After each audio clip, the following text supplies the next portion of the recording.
Hello and welcome to episode 382 of the DCP Plus SideQuest podcast. This week featuring illPhysics. Howdy doody. How you It's doing, good to see man? everybody. It's good to have you. Doing all right? Yeah, aka Tony. We got him. True. You did catch me today. Hope everybody's well. It's good to see you, and it's a pleasure to be here. Thanks for coming. Thank you so much for clearing your schedule and hopping in with us. Of course. I appreciate it. For anybody unfamiliar with you, Tony. Do you have a marg? Right. We got a new backpack today. Nowhere. New backpack. Where did that come from? He just sits back. Casually just comes in frame. Oh, I just built a little bit. Briar is like, we got a full stack crew, Lego, Watts, TV, illPhysics, me. But in between all that, Briar's like, anyway, Tony, and he reaches off camera and like an umbrella, like sparkles, and this giant blue like snow cone margarita comes flying. There's flowers on the bottom. Yep. It's like straight out of Epcot or something, man. Unreal. Setting the tone for the evening. God, Briar. Always. I'm like heckin' jealous all of a sudden too. I am too. Dude, it's a tiki. This is the tiki episode. Hey, Man. we got a new backpack. I figured it was time to celebrate, you know? All right, sorry. That's true. That's true. Just needed to set that up for those only listening. Somebody gift that for us, please. Anyway, illPhysics, man. Thanks for being on. Like, for people unfamiliar with you, like, what do you do? Like, kind of like, why do people know you? Like, What's your thing? Briar's like, what's my thing? I'm trying my best. I think he's splitting priorities. Marg is taking over that is. My name is illPhysics, aka Tony, and I am a content creator for Destiny 2 primarily. We dabble a little bit in some variety, similar to Fran, but probably Fran, dabbles a little bit more than I do. I stick mostly to D2. PvP, of course. A large part of my content, a large part of my community is focused around improvement in PvP, helping people improve in PvP. Giving guidance, encouragement. A main piece of my content is our community scrims that I've been running for several years now, called Labs. It's just another avenue that I have available to, provide that mentorship, that one-on-one, hands-on, 4-on-4, whatever, mentorship to, anybody within my community that is looking to improve in a space that is, as low toxicity as possible. I moderate it pretty heavily, and is encouraging, and sportsmanship is a large part of it as well. Other people I suppose know me from my footprint on Twitter as well. I try to be an active and responsible community member there. There's always growth to be had in that area. So, I've been around for just a living couple that of your life. labs things before, True. and I gotta say it was a really cool experience just to see how that operates and how everybody handles that. It's a really cool setup. At least when I was there, I don't know if you've changed anything in with the structure recently, but last time I was there, you had two teams of you had 6 people total. You split them up into 2 teams of 3. You watched all the perspectives and then gave feedback at the end of the match. Kind of went through the list with everybody, called attention to good things they did, pointed out some things they could have improved on, and then shuffled things up, have them go again. So it's a really cool way for people to get some of that hands-on, one-on-one, tailor-made feedback for their gameplay.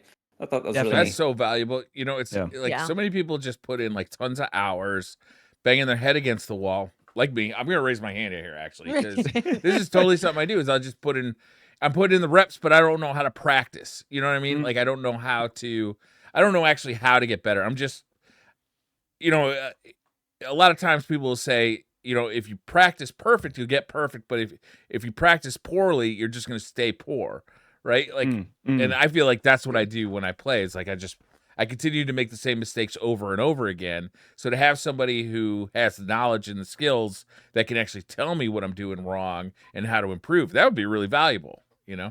That's right. It's a large part of it. So TV was talking about when I had TV on, he blessed us with some time a while back. And that was the precursor to Labs, was Community Customs is what we called it when TV came on. And he's exactly right. We ended up having folks play in a match, folks around the same level, folks that were looking for that improvement. And they ended up coming on in 3v3 format. And then we would spectate each person in the Discord as they streamed their gameplay.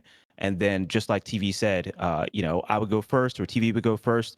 And we point out things, that maybe they could have done a little bit better in this circumstance, but also equally important, and if not more important to a degree, point out things that they should double down on and that they did well and that they should be encouraged for as well. Because we all know, that PvP a lot of times can be kind of a demoralizing experience, especially for folks that are maybe just coming in or maybe less experienced. And to speak to what Briar Rabbit was saying, a large part of it for me, and I say it all the time, is I want people to get better at the game and realize their PvP goals faster than I did. Because, it's not as if I was banging my head per se at the wall, like, because, I come from an environment like of improvement. Like, I played basketball, like, all through like school and stuff like that. And, I know how that goes, but I will say that I didn't watch any videos. I just played the game. And so all of that experience that I've gained over the years of playing the game and just kind of looking to myself for, that guidance and maybe some close friends, but through experiential, learning, I can just give that, and give a very tailored viewpoint to folks, based on the gameplay that I'm seeing from them. And people say that it's of great help to get them good, much more quickly, so that they're not banging their head every time they jump into the crucible. It's kind of like the difference between going to the driving range by yourself for 2 hours. You don't know anything about golf. You're probably not going to get any better. You might just get more used to swinging a club. But if you spent 20 minutes instead of 2 hours with a seasoned golfer, that's going to give you more value. Or God forbid, get a lesson. That's right. You're going to get so much more value out of that because you're going to know exactly where to focus your efforts. Exactly. And, just a very brief example, 15 seconds, is somebody will literally be in, an engagement, and I'll just zoom back. And TV was there when we were doing this. We'll just zoom back to that particular engagement, and we'll say, this right here is what you should have been looking for. This is what you did great that you were looking for and you were responsive to. And this is exactly what you can do better to angle yourself into a better position to give yourself the best outcome or the best chance of outcome in that engagement. So yeah, it's cool. I enjoy it, and it's been a blessing and rewarding to do. It's really Go ahead, Frank. Go ahead. Real fast on that topic. How long do you think, like hours wise, it takes someone to kind of see some improvement? I know it's different for everybody. But related to that, like logging in per week, hours to kind of just stay relatively fresh. How do you view it? And my point of reference here is like, man, I love games like Apex, Tony, we've played pretty sure, and other stuff. But like, it takes me a long time to hop in and get my improvement, and then to like get the improvement back to stay fresh. It is work. And if you don't log in, so I'm just curious what you guys' perspective is, or do you sort of reach a point where you played enough that you don't have to stay sharp? But two questions there. See an improvement and how often to kind of keep it. Well, Apex and Destiny 2 definitely very different in that regard. I don't play Apex. I used to play Apex. I played it. I took a break from Destiny 2, played for like 4 months straight, and saw a great deal of improvement playing that. But Apex is definitely the type of game, at least for me on M&K. I can't speak to, like other input methods, controller for that, but I can only speak to my experience with M&K is I had to stay on top of it. I don't play it anymore simply because I can't just casually play Apex Legends. Destiny 2, much easier to get back into for sure if I'm not playing it. It's more like riding a bike for sure. And if I'm not playing anything, say for example for a month, not Apex, not any other shooter in particular, then sure, it takes some warm up period, but nothing, I can actually come back and enjoy myself like day 1, day 2 or whatnot, as opposed to Apex. Very difficult to do that for me personally. And with regards to your improvement question, I assume that you're talking about within the context. I assume you're talking about within the context of maybe if you're doing labs or something like focused improvement type stuff. How like quickly? in other words, if you play PvP and you feel like you're okay, but you're not good, because like good is consistent. So like to kind of everybody, I would say, having done it myself and watched people, you can get better. But like to sort of see Completely. that from like, oh, you're okay, but like you're making mistakes, you're not focused. Just how long does that normally take, you think, when you watch people listen and go through that? Oh yeah, I mean, as if they're given the framework on, like, because there is a framework for which, you know, you can learn to play with intention and you can be mindful, come off of that autopilot basically, and start giving your space to make better decisions in engagements as you see them come up, processing information faster. Everybody can do that. Everybody can do that. Not everybody has the same ceiling or the same growth, you know, trajectory and that sort of thing, but that's completely irrelevant. Completely irrelevant. Everybody can make some degree of improvement in their gameplay in that regard. Now, if they have that framework, if they're working, if someone has, or they've learned that framework, then after that, it really is just about getting in reps, right? And continuing to, I mean, outside of the obvious of continuing to stay on top of your build crafting, because that's a large part of things now, even in PvP.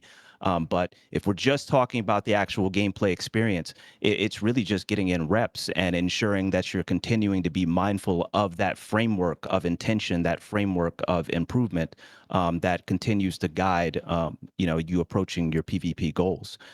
So, for example, in labs, some folks come through for labs, I would say a month and a half, and they're there almost every stream, you know, almost every stream that I'm doing labs. And I do labs with my community 2-3 times a week, you know, so they're there maybe once, twice a week, and they get in maybe 2-3 series, you know, which is 6 games. Month and a half, in particular, they will come back and say something that they've seen some significant like gains, because even if they're not playing labs, like I said, it's about the framework. You know, it's about understanding how you can improve even on your own. And if you're not playing labs, but you're still taking that framework with you when you go to the wider pub crucible, right? You're still improving and you're still utilizing those lessons. And you're still figuring, you're still, you know, when you become mindful of, like, when you know that framework and you're becoming more mindful of how you approach engagements, then you start seeing stuff on your own. You don't need me to then tell you, you know, as much about what you could have done better in that engagement. You're already looking back, thinking back and looking back at your gameplay to recognize what you could have done better in that situation to give yourself a better chance. So yeah, I would really, it's a very quick turnaround. Yeah, I only brought it up because, like, I think there's a lot of people who hop into PvP and they kind of get crushed and you feel like a potato. And I've been there. I've gotten, like, slightly better, more, you know, beyond being just casual. But it really just takes the focus and reps. But I think people get discouraged, like, trying out new maps. Of course, 100%. Which we'll talk about. And then you're like, that ain't for me. But it does take some of this. So, yeah, I think it was good to put out there. That's all. Yeah, I'm just putting it out there. Paul Tassi went flawless, you know, shortly after coming through for labs. Even Paul can do it. You know, I'm just saying, my goat Paul did it. You know what I'm saying? Like anybody can do it. You know, I do got kids now. I actually have no idea of his skill level in PvP, but that's funny. So yeah.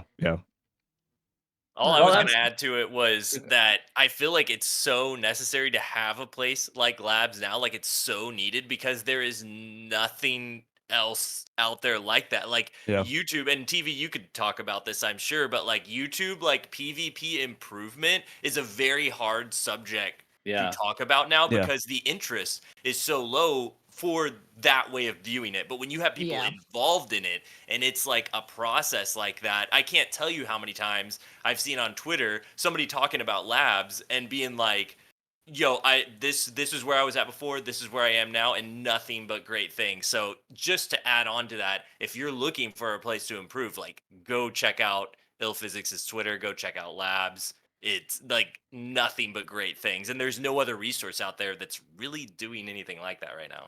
Now, I want to see somebody make you an infomercial, like one of those, like, old Little League, like, learning VHS tapes. Do you guys remember those? Like, the fundamentals of PvP. No, with your man, illPhysics. Yes. That would be nice. A lo-fi tape on that would be that'd be really good. Well, you can even, like, the old school aerobics videos. Like he's got the headband. He's got the headband like Olivia Newton-John, like Fran's favorite Olivia Newton-John. Yeah. In the leotard. I barely You're could doing get that it, reference, dude.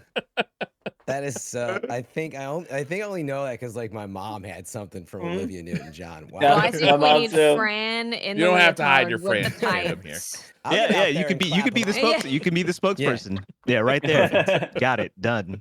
And now I can't stop thinking about Fran in a leotard. Sweating to the goldies. That's right. Yeah. Yeah.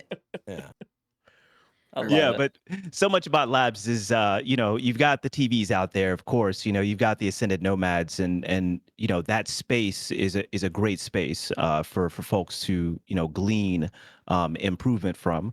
And labs really is about the way that I learned, which is not as much through that, but just through experience. And I feel like that is something that it's a very difficult thing to do. I just want to go ahead and say, to continue to maintain and moderate this type of community. That's the reason why it doesn't exist, really, especially for long periods of time. Nomad used to do it, for example. It's really difficult to monetize, as far as content, and it's extremely, extremely difficult or challenging, I should say, to moderate.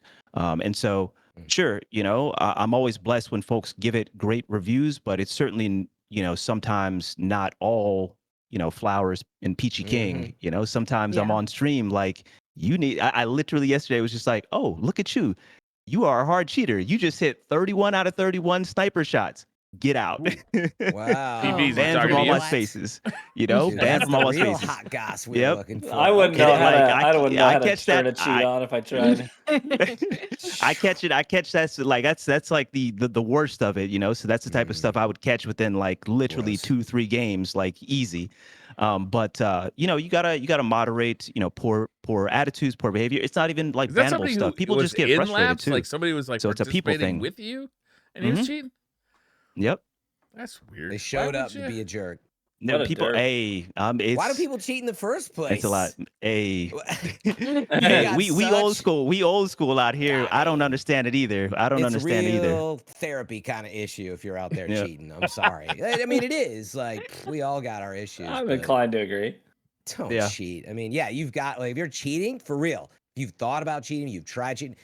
Seek some therapy with your friends and/or a therapist because something's going on there. Yeah, and that's not normal. My thing is like people are people. I try to give people, room to, not that person, but I do try to give, people room to, make mistakes, and sometimes it's necessary to call people out, hard ban people immediately, or after like, one thing, and I correct them on it. Sometimes, there was something the other day where somebody had kind of a poor attitude, and I didn't even mention the name, but I did say something about it. Because it's important for me again to TV. To give some people, people are good people, but sometimes we make mistakes. Sometimes we get frustrated. Sometimes we had a tough day. Sometimes we got family stuff going on. And it's not something that I'm going to continue to put up with or that anybody in my community should, but it is something where I'm just vocal and I just try to give people a little bit of grace, but just one grace, people. Take some patience. Just a single grace. A single grace. I'm sorry. I don't have time for all that.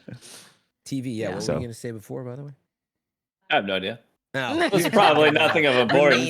Being good, and we think we cut you off with the cheaters. But... I don't know. Well, I suppose that might actually be a good launching platform, Physics, to get some of your thoughts on this as we're talking about giving grace to people.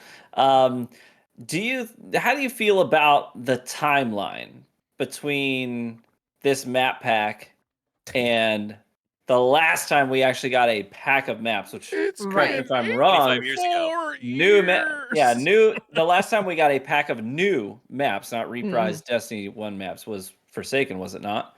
I believe so, yeah. Yeah. After that, otherwise we've gotten like drip fed. We got drip fed a couple of reprisals and a couple of single. We got Fragment and which I actually don't dislike Fragment. I think it's an okay map. I think it's solid. Fine. It's like multiplex. But yeah. So how are you feeling about? Notice how you didn't mention the other one. You're right. Good call. Don't mention the other one. We don't talk about. We don't talk about that one, baby. I still think it's kind of crazy. I'm certainly grateful. Don't get me wrong. I think this map pack is amazing. I'm feeling very positive feelings towards this map pack. But before we dive into the map pack itself, do you think that the Destiny 2 PvP community has had to give a little bit of grace and have some patience with Bungie when it comes to the way that they've handled new development of new PvP spaces? Yeah. 100%. And I think it's important to do so. I think it's tough because I don't expect everybody to be following all the news with regards to the gaming industry, specifically Bungie. If you want to look at it there as well, I will say that when you do that, it's easier to give grace. It's at least been that experience for me. Whether people give grace or not, I think it's fairly straightforward to be grateful for it. We didn't ever have to get it, like, period, right? In 1 or in 3. So I give grace simply because I know what's going on in the industry. I know what's going on with Bungie. I've seen and been following the recent news for it. I also know both personally and also, just through osmosis a little bit, through our community, the passion of our devs, the commitment of our devs to make a better game, objectively make a better game, not something that is solely for them individually, not something like they are listening. And those ground floor devs are doing an incredible job. And you see when Bungie just let them rock, right? Yeah.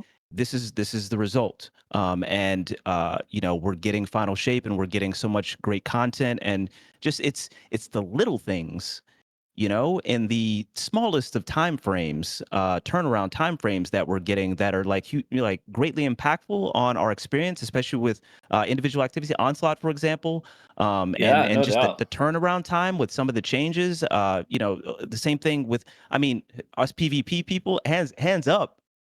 It's just like PvE is much more likely historically to get those sorts of turnaround times versus PvP, and PvP's been getting them, just as fast, I would say. So we've been here long enough to keep perspective, I would hope. And so yes, I feel like gratitude and grace are great. It'd be great to respond in that manner. That doesn't mean we can't continue to be, to give great feedback and be constructive with it. But it's equally important to give that praise and to give that recognition, and specifically to our ground floor devs that have been trying to put this, together for us for a long time, it seems. Yeah, I feel like even as a PvP player, in the recent weeks, we've been eating pretty good. I think Into the Light has delivered a much needed reprieve from the downtime, and I've never been lacking for stuff to do in the last several weeks, even before the maps came out, and that's as a PvP player. So I'm not even like a huge horde mode guy, but I've been playing a lot of Onslaught, grinding a lot of roles. I feel rewarded for my time investment. I'm taking those things into PvP and trying out, because these guns have incredible perk combinations we've never seen before. Like, there's clearly a lot of foresight in just getting the updated perk pools in there. They were really thinking about how are players going to be creative, what can they do with these combinations, how do we want to even take one perk that's usually in the second column, move it to the first column this time, what kinds of new interactions do we have? I really appreciate that, because it has opened up the game to a lot of people like me who like to search for those cool combinations. And Lego as well is known for doing the same thing. So the mad scientists in the community get to sort of come out of their caves and really enjoy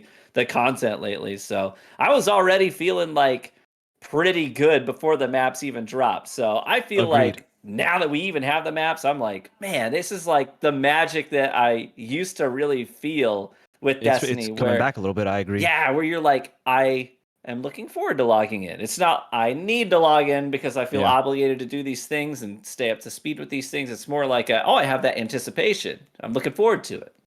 Yeah, totally. And for me, that is displayed in the fact that generally you'll never see me online if I'm not streaming, and that's not to say that I don't enjoy the game, because for me, I play the game because I enjoy it, streaming or otherwise. But if you're seeing me playing, like jumping on to play Onslaught, off stream, jumping on to play a couple Crucible games, like off stream. Usually when I'm off stream, I literally just try to get away from all my screens, like period, just because, I'm streaming so much. I'm like 50 hours a week or something like that. I'm trying not to be in front of this at all. And so for me to come back through and, jump on and LFG, I'm in that fire team finder. That's crazy. Tony's the fire team finder, like running Onslaught, trying to pick up this weapon. And you spoke about Onslaught as well. I think what I love about Onslaught as a PvP player is we get so much like dopamine, like hits per second, no in doubt. in PvP. And that's what Onslaught like triggers for me, because it's, the horde mode aspect of it. It's just like enemy after enemy, wave after wave after wave, and you're just constantly in the mix. And that's similar to, like how I feel when I jump into PvP, trying to just get from engagement to engagement to engagement as quickly as possible. So yeah, totally. I really like what you said, TV, about like logging in for the first time and just for the fun of it. And I like, even as like a perk scientist, like usually that's what keeps me engaged, is like, okay, I need to go get this thing. Like I'm always either online to get a thing or to use that thing to do a very specific thing, and that's like it right now. And for the first time in a very, like, I can't even remember, other than like maybe some Rumble games, like I actually like want to jump in to just play some threes, just to play, like with a normal setup, not trying to do anything crazy, but just like hit some hand cannon shots and play with my team, and that just brings up a really interesting point for myself as someone who continually plays the game and enjoys it for entirely different reasons. Like it's hitting back that OG Destiny feel, and I'm so glad to have some maps back. No doubt. Yeah. Well, speaking about the maps, what's your favorites so far? If you had to rank them best to worst, and kind of what tier would you put them at? Even the worst one, where's that at? Where's your best one at? Yeah, we'll start with the worst one, right? The worst, quote unquote. I'm so curious. Yeah, lay it on me. We'll see how we differ. We're probably all going to be different.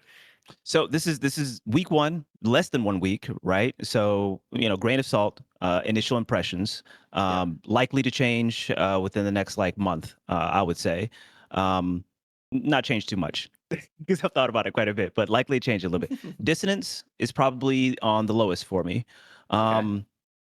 It's not like it's a bad map. I would say it's still an above average map. Dissonance does what Citadel and Disjunction do, but better.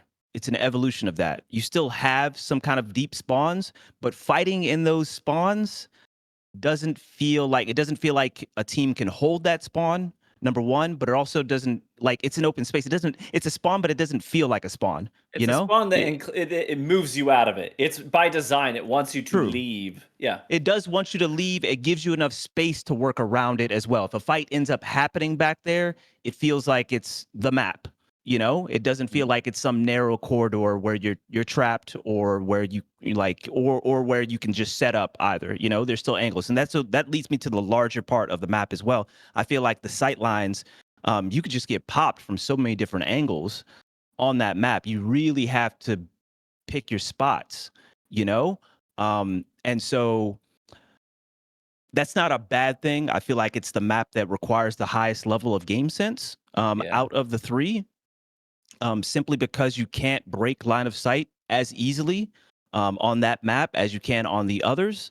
It isn't as easily readable, but it still is. And, as far as, an objective improvement on the map, is still fairly straightforward to navigate, though, especially as you continue to get used to it. I think what I maybe don't like about it a little bit is that the center of the map is all low, and so if you start out in the spawns, you start out at a higher elevation, and so therefore you have sightlines into people that are trying to be an aggressor. It may be a little bit nitpicky or whatnot, but let me just say that Dissonance is probably still at least a high B tier, if I was going to put it somewhere. Sure. It's still an above average map. It's still I would say a great evolution on Citadel and Disjunction. So that's where I'd put the lowest map, is maybe in a high B. Okay. Cirrus Plaza, dope. That's the next up. And this one actually might flip it when I say that, if things might change, my ranking might change over the next month or something like that. Cirrus Plaza may become my favorite. Why? We don't have a map like this. It's so clean and readable. It's clean. It's readable. You've got the two areas on the side, and they're their own little bunker areas where you can have some really interesting fights back there. Really interesting fights. You can have your primary fights, and even somewhat range fights. Somebody could be back there in a particular angle in those center rooms or whatnot. Restaurant and arcade is what it's called. And you could still be back there with a pulse rifle outside of like 140 hand cannon range.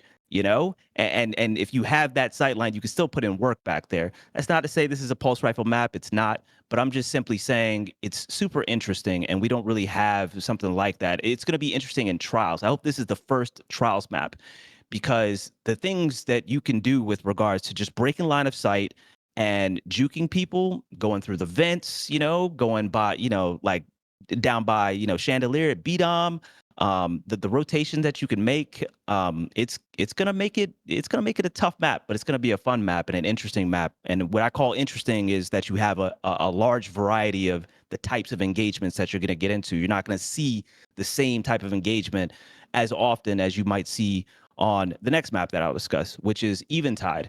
Eventide is my favorite map right now. It's a very classic map in a sense, the way that I would describe it. It's very easy to read. It's very easy to navigate, and it's small. It's very small, and so you can get from one side to the other to try to like flip those spawns, like relatively easy. It's kind of like an endless veil in that sense, as far as like the actual size of it. Yeah, I agree. The elevation, like it's got verticality in it, some nice verticality, but it's not the type of verticality that you're going to get stuck on. So it's like wide areas up top, and you can easily like drop down, go underneath.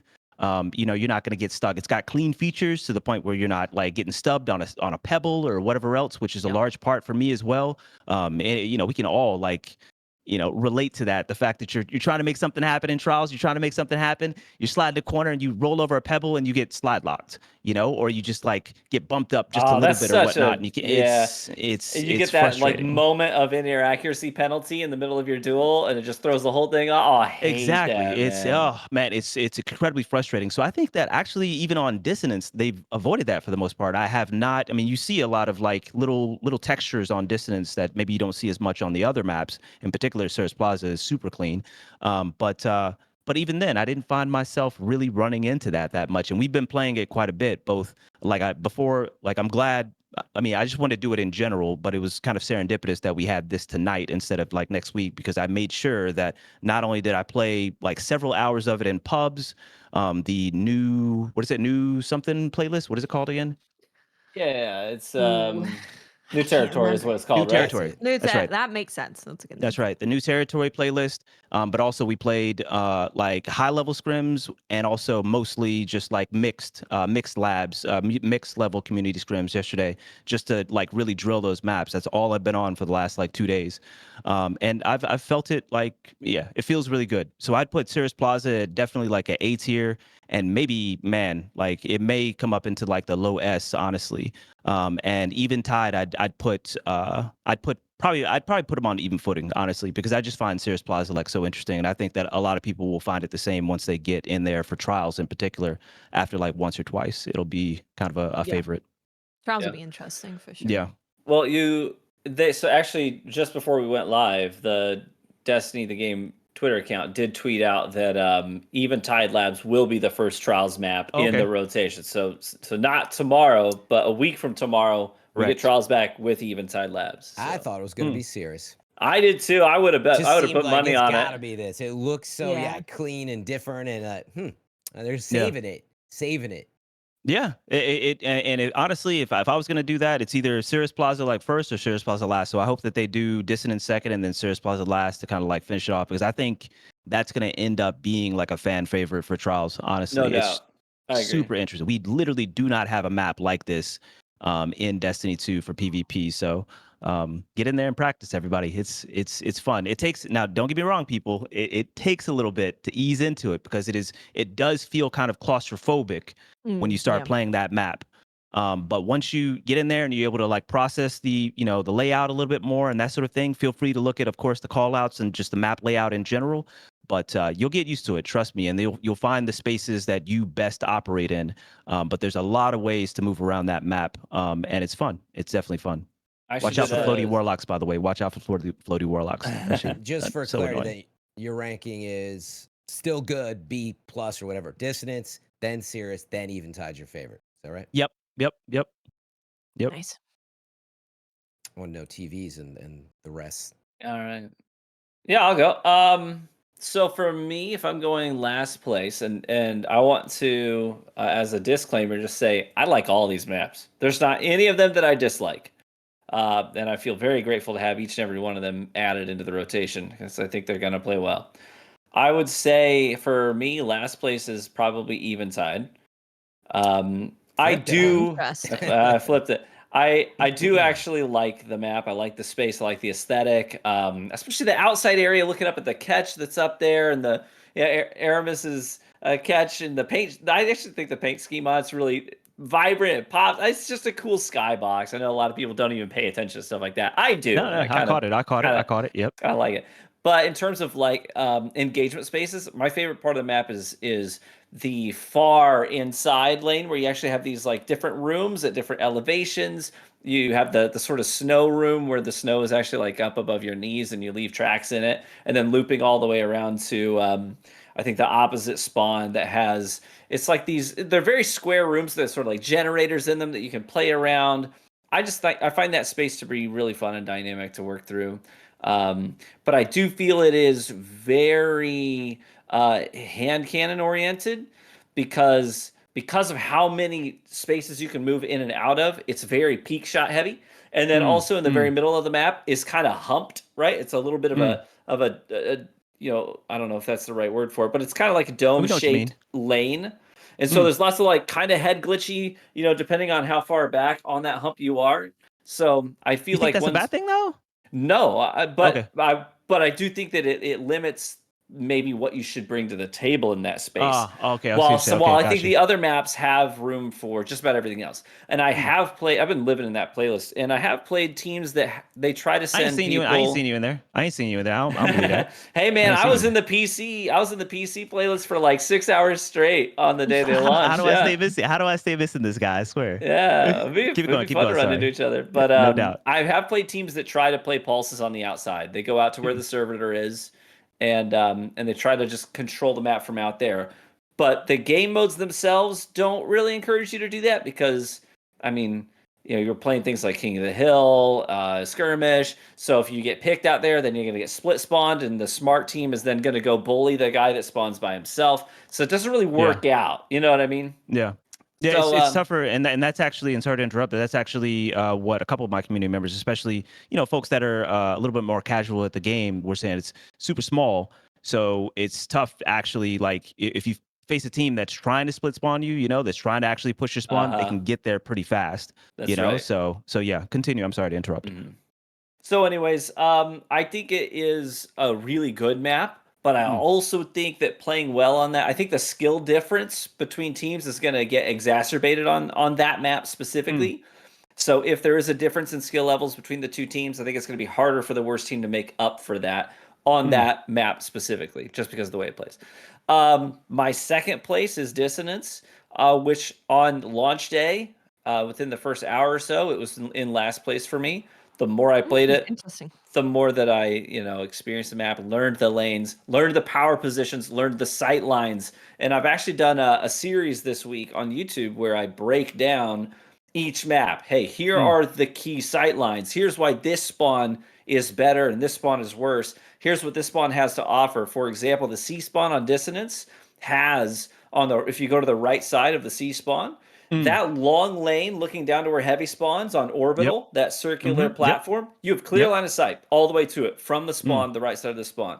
A spawn, that sight line does not exist. You can get about halfway down that lane, but you can't actually get shots on heavy. You can't get shots on people controlling orbital space.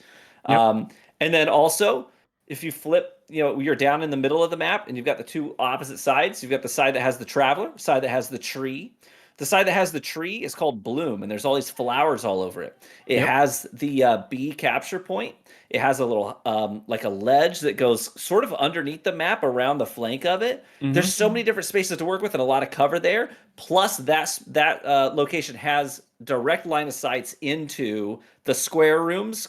Communion and Mare are the names of them. Correct. And that's where people congregate. So from Bloom's side, you can see into those rooms. But on the opposite side, there's no cover. You're in a kill box. You're fishing a barrel. And you have no line of sight on any key parts of the map. So once I started to piece together, where should I be? Why should I be there? How can I leverage this space and get shots on people coming through the main thoroughfares?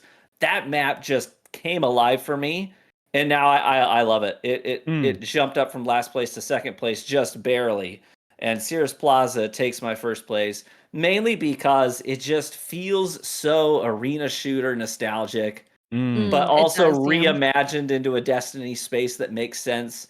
And there are a lot of tricky angles on Sears Plaza. When you learn it, like there's some clever stuff you can do on that map. Definitely. So, and that was just always a joy to play. And you said beware the floofy I got to interrupt warlocks. for just a second. I'm so sorry. Like if you are listening to this conversation and you don't recognize the map, go back to last week's TWAB where Relic had the like overviews of the map and re-listen to this conversation again because it's got all the call outs too. Yeah, those maps are so good. And you guys are killing it with the call outs too. Sorry. Yeah. Go on TV. It's just I feel like appreciating a space means understanding it. And if you do want to elevate your game, understand the space because it's going to open up tons of new avenues for you, and PvP is going to come alive in a way that it didn't before. But anyways, I was going to say, you said beware the floofy warlocks. Also, you can do some really tricky stuff in the gap on Sears Plaza with the Hunter double jump. Like, the space where Heavy is, and there's the two elevators. They're kind of like clear pillars. But you can like grab Heavy, run off the map, and hug one of those elevator pillars, and double jump back up and clamber. And the ways that you can maneuver around that space are super creative with Hunter jumps. It's been a lot of fun. I agree. It's the dimensions of that space is like perfect for Hunter jump, like manipulation right there. I completely agree. I was doing some of that yesterday as well. So very, very cool. But that's my ranking. Cool. Okay. I like it. And I'm right there with you, Sears Plaza. Just the more I play that map, the more I'm falling in love with it, honestly. And it's quickly becoming it's likely gonna eclipse Eventide for me, honestly. Yeah. Yeah, I mean, I think it's worth noting, it's sort of obvious, but we started off with like, well, best and worst. And it's important, I think, to point out there is no worst. It's literally like this is all best of the best, right?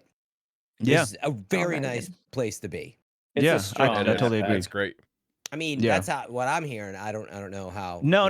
That somebody said the same thing. Yeah, somebody said the same thing yesterday. And I'll toss it over to Watts. I certainly don't mean to take the space, but somebody said it yesterday, like, that whenever we ask the question, "What's your favorite map?" Somebody's always coming up with something different. And I think that bodes well for the map pack. Definitely. The fact that it's not just Javelin. Right? It's not like if we end up putting a poll out, it's not just gonna be Eventides. And I've heard quite a few people say that Dissonance, for example, is their favorite. So yeah. That's a good segue for us. So if you're not watching, you're just listening. We did lose Lego to a hailstorm. He got taken out by hail. Texas, man. It's the Australia of America. But hopefully it takes out the snakes for him. Oh, true. Yeah. Hopefully the hail takes the snake problem out of the way. But his favorite is Dissonance. So Dissonance is quirky. his favorite. That makes sense. He hella quirky. That makes sense. He recoiled in pain when you said that was your least favorite. He did. And his least favorite is Eventide. So okay. Interesting. Fair. Basically pretty much flipped it on you. Yeah. You're alone so far, man. No, it's okay. I think Eventide. We're all alone so far, yeah. I think Eventide is the most conventional of the maps, So I'm not surprised that my quirky brethren would put that as his last. But wait. To recap yours again, TV. I thought Eventide was your favorite. The No. middle. It was No. the middle one. Oh, No, that was in even the no, No, that was Sirius. the Eventide least. That Labs was was Eventide was the last. last. Eventide Yeah. is last. Dissonance a Oh, close yeah. second, right behind Cirrus Plaza. I flipped it in my mind after you flipped it. Got it. I think I'd probably go. I think Eventide's probably my favorite. And then after that, I don't know. It could be either or. But like you guys have said, they are all very good maps. Definitely the best maps we've got in a long time. We went for a little minute there where every new map that was coming out was like, this is not what we That want. sucks. You're like, well, great. I'm glad I got this map for the first time in 2 years. Yeah. Yeah. So it would have been, I think it would have been nice if maybe we had one of these maps mixed in with the other maps, because then you'd have like the long range maps with a smaller map, and that would have it might have even made you appreciate the larger maps more, because it wasn't just like, here's a bunch of big maps. So yeah, I've been happy with all of the maps. I think they're great. And I think that Trials is really going to be the thing that's going to make us truly understand them and have them ranked fully. Yeah. I'm with you on that. Yeah, for me, I mean, I'm no PvP expert, obviously, but I've been playing PvP since the alpha, right? So I do play. I went from definitely being a seriously uncooked potato to getting into trials, getting carried by some very, very good folks, and just loving the thrill of it and the guns that we were getting. That then I got into like, yo, you need to like pay attention and get a little better, like you were all talking about. And I managed to, but part of that was switching to mouse and keyboard. I mean, I can't play PvP stuff on controller. I have a lot of trouble doing my 180 and my mobility, as well as getting the aim right, and like, and that's mouse acceleration, different topic. But anyway, Cirrus for me was obviously the one because of the way it looks, but also just the way it felt, because I love the symmetry. Anytime you get symmetry in a map, it's easier in your headspace to get a pretty good sense. Granted, there's some wild little peaks and all that, but I just love Cirrus because like it felt like something just so shiny and new. It was to me the new shiny toy of a PvP map. The other ones, absolutely. It's like the Ferrari of the group. It's like, I'm beautiful. I'm here to look gorgeous. The wood, it's got the wood paneling, the neon lights. Yeah, exactly. The shiny paint job. Like I love that it was just very bright, and I think that's part of it too. Is it works in the narrative while also just being. Actually, you know what? I don't know if you play Apex TV, but like now that I'm talking about it, like it has a little bit of an Apex. It kind of does have that, right? Yeah, you're right. Yeah. The lights.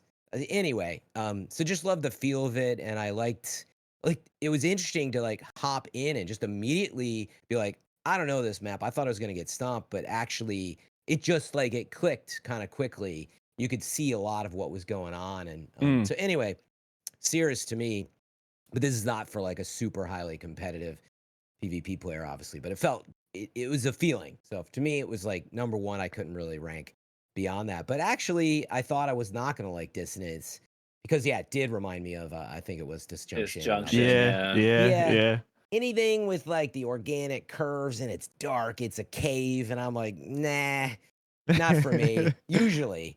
And part of that is just the color vibe, I think. But actually, as I started playing it, I was like, this is kind of interesting. I'm like, especially that thing in the center where you're like, orbital. You do this real weird, what's it called? Orbital. Mm-hmm. You're doing this weird hide and seek in there. People are like hiding in the donut or orbital, whatever it is, and it's I'd probably call it donut. I always like to make call outs. We're gonna change. Okay, we'll change it to donut. Trials, right. so I mean, we'll sit on that bagel, one and see. maybe? But like I like bagel. I'm looking forward. Let us know, by the way, as you start playing Trials this weekend, if you have unique call outs, because I love official call outs, and based on the map, I think it's a way to make it all click. But like Mohawk. What is that, Bannerfall? Yep, Bannerfall. Yep. Dude, there are Mohawk. Like I would love to hear from you guys at some point on special call outs and stuff. I'm getting off track, but anyway, Dissonance actually kind of stood out. And just to cap that off, I don't know why, but I'm looking at the icy screenshot in the link to the map overviews of like Eventide, and I played a bunch on Wednesday, and I cannot for the life of me remember Eventide. I don't know why. Dissonance and Cirrus, I can like see it all, but for whatever reason, I'm like, so whatever that says about Eventide, and I'm not saying it's bad, That's where I'm at with it. But to wrap that up, wow, yeah, shiny new toy is definitely the way I felt. And, you know, TV, you asked it in the beginning, and Tony, you gave a gracious answer. But yeah, it's been way too long. How do we as a community get to supporting the PvP community with this? And it's not easy, but that's not our problem if you're spending money and time in the game, right? Right. So Mm. obviously, and I'm not saying that you were presenting it that way, but like we know the PvP community is going to like this. I think they needed the reminder. And so now they're hopefully, right? And that's why I think I said it last week. I said, get in there and play. Even if you feel like you're done with it, if you love Destiny PvP and you're listening at some point and you wanted them to support it more and you dropped out and whatever, and maybe there's a lot of reasons you don't play, but if you feel like there's a chance, get in there and play. All this data is going to come pouring back in over the next few months.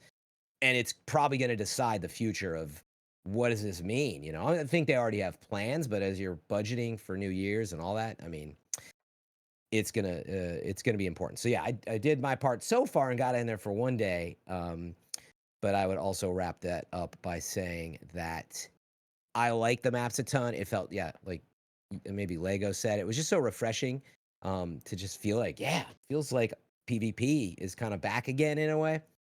But because I'm just kind of I'm more of a PvE player now and I hop in and out. I try not to get burned out. I've been playing Destiny PvP for 10 years. And so unfortunately, I was sort of like, it's work. And I've already played a lot of this. I'm definitely more of a hop in and out of Halo Infinite type PvP player these days. But I'm not a totally fair PvP main. And I think that's super important. I'm not hating on it. But I literally could feel after about 3 or 4 hours, I was like, I've played this game before a lot. And I'm going to go run Warlord's Ruin. And more on that later. So.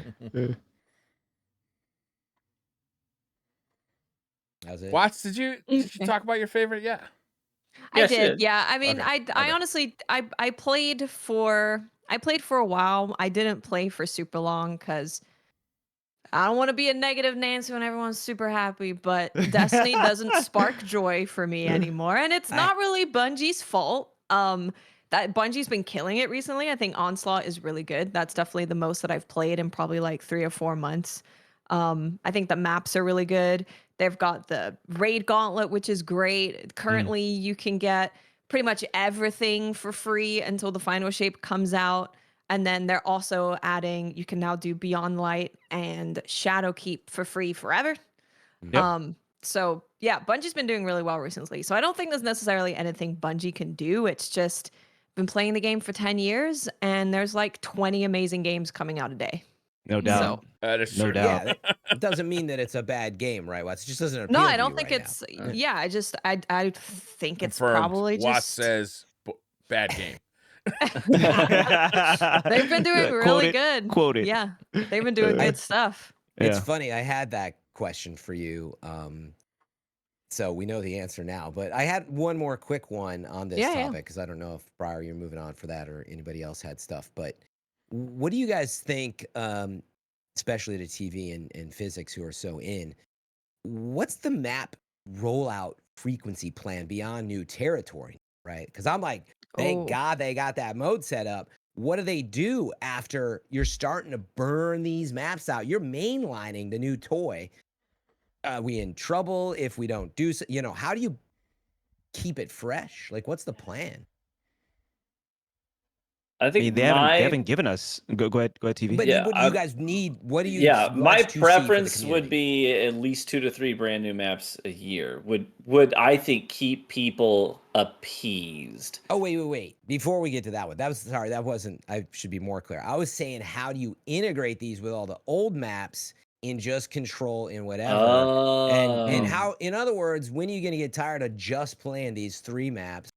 And then you want them integrated, and then do you get rid of? You can play them in control like now. They're in the 6v6. It's just who knows how long you have to play for it. And that's what I'm asking is, do they need to keep this mode up forever? No. And how do you mix in? Do you need to get rid of any old maps? That's what I'm No, don't get rid of any maps. I think. Well, that's crazy. That's crazy. Listen, we're not gonna get new maps for probably many years. I feel like this map pack was a dear Lord, we have to do something, and they were like, okay, let's just get someone on it. Just get them to do it. I don't think they can put that but person here's the on the new thing. maps forever. Well, they brought people back who had their hands on the launch maps for Destiny 2. The maps that the community universally loves. Everybody's like, oh, we love Javelin 4. Oh, we love Endless Vale. Even like Midtown is still pretty... People are like, yeah, sure, okay. Yeah. And the maps that they dislike are the maps where a lot of those people who had their hands on launch maps were no longer at Bungie. And then they dedicated some PvE artists and stuff like that to designing these new spaces and helping out with that. And we didn't really like those maps. We didn't really like Disjunction. I don't know, how do you feel about multiplex, Tony? I know that was sort of kind of debated. Some people love it, some people hate it. Multiplex is interesting. I'm glad you brought that up because I was going to bring that up earlier. After trials on multiplex, of which we only had it once, actually came to like it a little bit more because it was the first time that I can remember that I actually didn't have a hand cannon and a shotgun on. And it's not as if I don't enjoy other archetypes. Everybody knows me for hand cannon shotgun. But I put on a Mida and a Mida Mini, and that shit was fun, bro. I think it was fun if you much in fun. trios though, because one spawn has actually a shorter route to the main lane. Yes. So unfortunately, if you were playing against a team that knew that, they would send everybody down the lane as quickly as they could get there, and then you would literally not be able to make it out of your spawn without having a firing squad there to. It's true. Hit you. It's so true. That made it challenging. But all this to say, they did actually hire some people back who were there for the launch maps of D2. I didn't know that. Specifically, I'm thinking of Cooley, who I really appreciate his work that he's done for the PvP community. He's a great guy. Yep. So, and he had his hand in the new map pack. So, and that was his first time back, on Destiny maps. And this is what we got. It's just like I feel like they wouldn't hire people like Cooley and then just immediately say, okay, we're done with you. Thank you for your work. I mean, maybe. We've seen stuff like that happen before. Of course. The optimist in me is saying there's more work for them to do. Most definitely, especially after I'm sure that these maps have been at least sentiment that I've seen so far have been pretty well received overall. Yeah.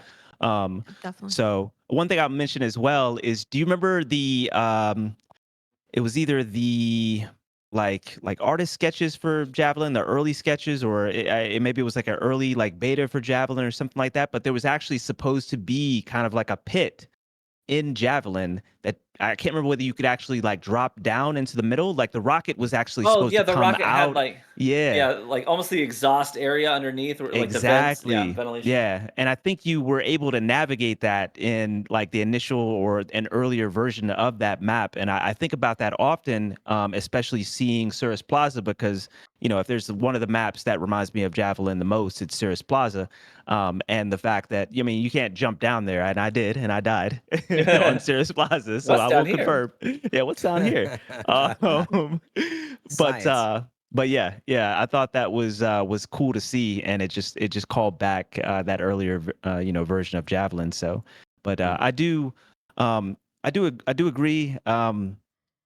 It didn't necessarily ask specifically this question, but of course, TV had mentioned it when we first started. I do agree with the 2 to 3 per year would be fantastic.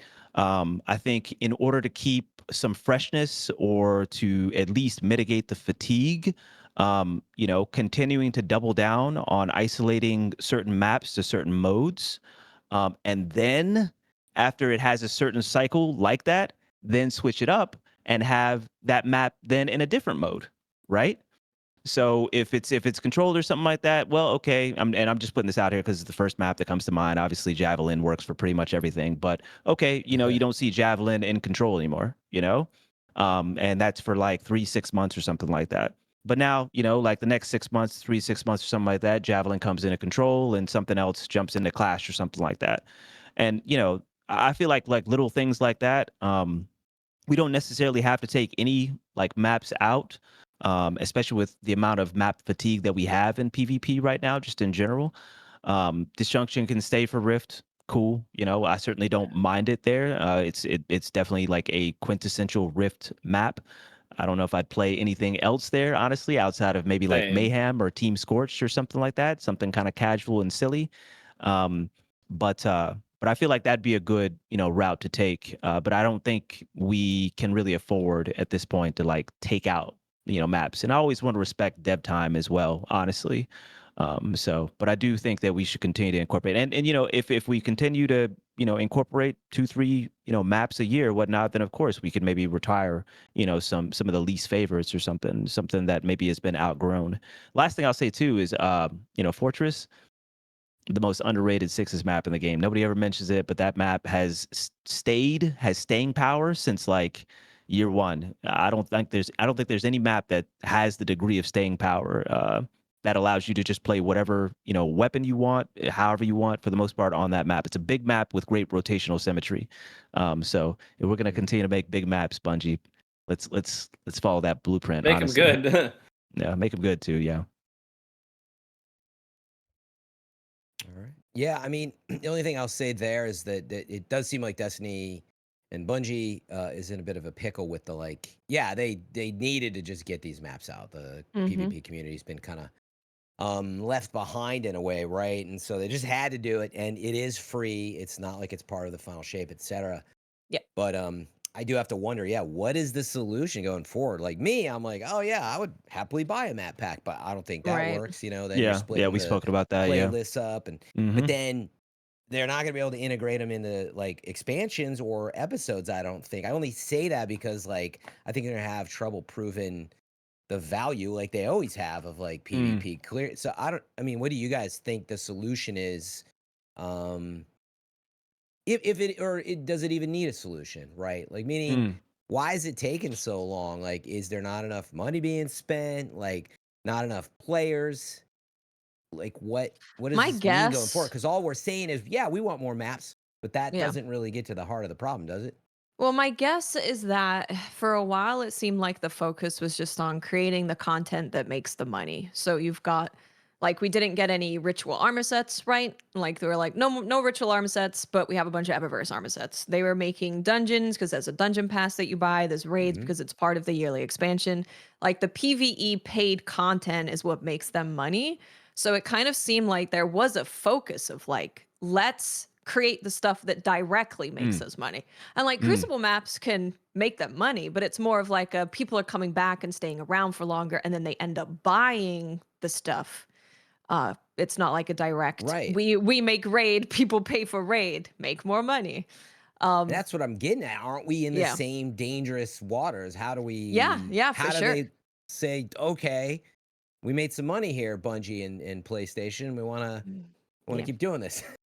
Yeah, I don't know. All they're gonna I say don't... is playtime, but yeah, I mean, but playtime is a big factor for sure. If you can be like, hey, look, we have more players sticking around in Crucible for longer than we had before, and that you can just showing playtime is a pretty big deal for a lot of investors and shareholders and all that stuff. Well, but yeah, of course, we're always in the danger of slipping into we just have to focus on the things that make us money, and then we focus on the other stuff later.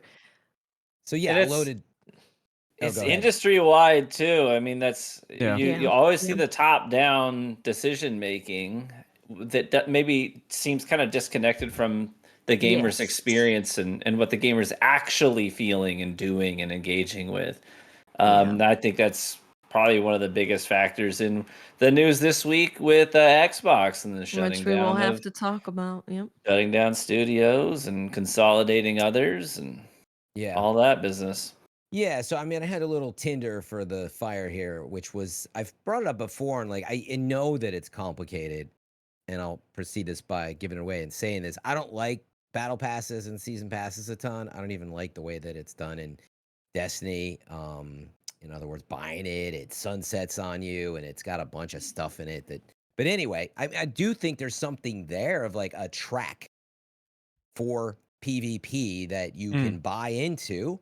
So if the map's got to be free or probably free, why not launch something that people can buy into as like extra content? I mean, you made it this far. Why not just launch a bunch of ornaments and what else? You guys tell me what else could be in there that you'd be like, I'd buy that for $6, for $9. What do you have I any would ideas? buy a Crucible season pass. I know you say don't like season pass, Yeah, but what would like be in there? having I mean, you could level it up by playing PvP specifically or turning in PvP bounties. And then there could be ornaments for guns that people really like in PvP. You can have ornaments for exotics and armor ornaments. You could have a bunch of stuff in there. The Shaders. ornaments would appeal to you, shaders, so a lot of Ornaments, cosmetics. shaders. Yeah. Yeah. And like gun ornaments as well, not just armor ones. Right. Because we A haven't lot had of a the- ton of gun ornaments recently. That's true. And a lot of the like Eververse shader packs, some of those shaders are pretty freaking cool. They Like are you very start cool. if you integrated that into a PvP in a pass of some kind, I think that would actually get a lot of traction. I think you're right about that. I'd Yeah, love and to keep see in the mind is- numbers behind how many people are playing Crucible compared to how many people are playing the rest of the game, because I wonder like how could they justify spending money on making specific Crucible shaders, specific Crucible armor, like is that even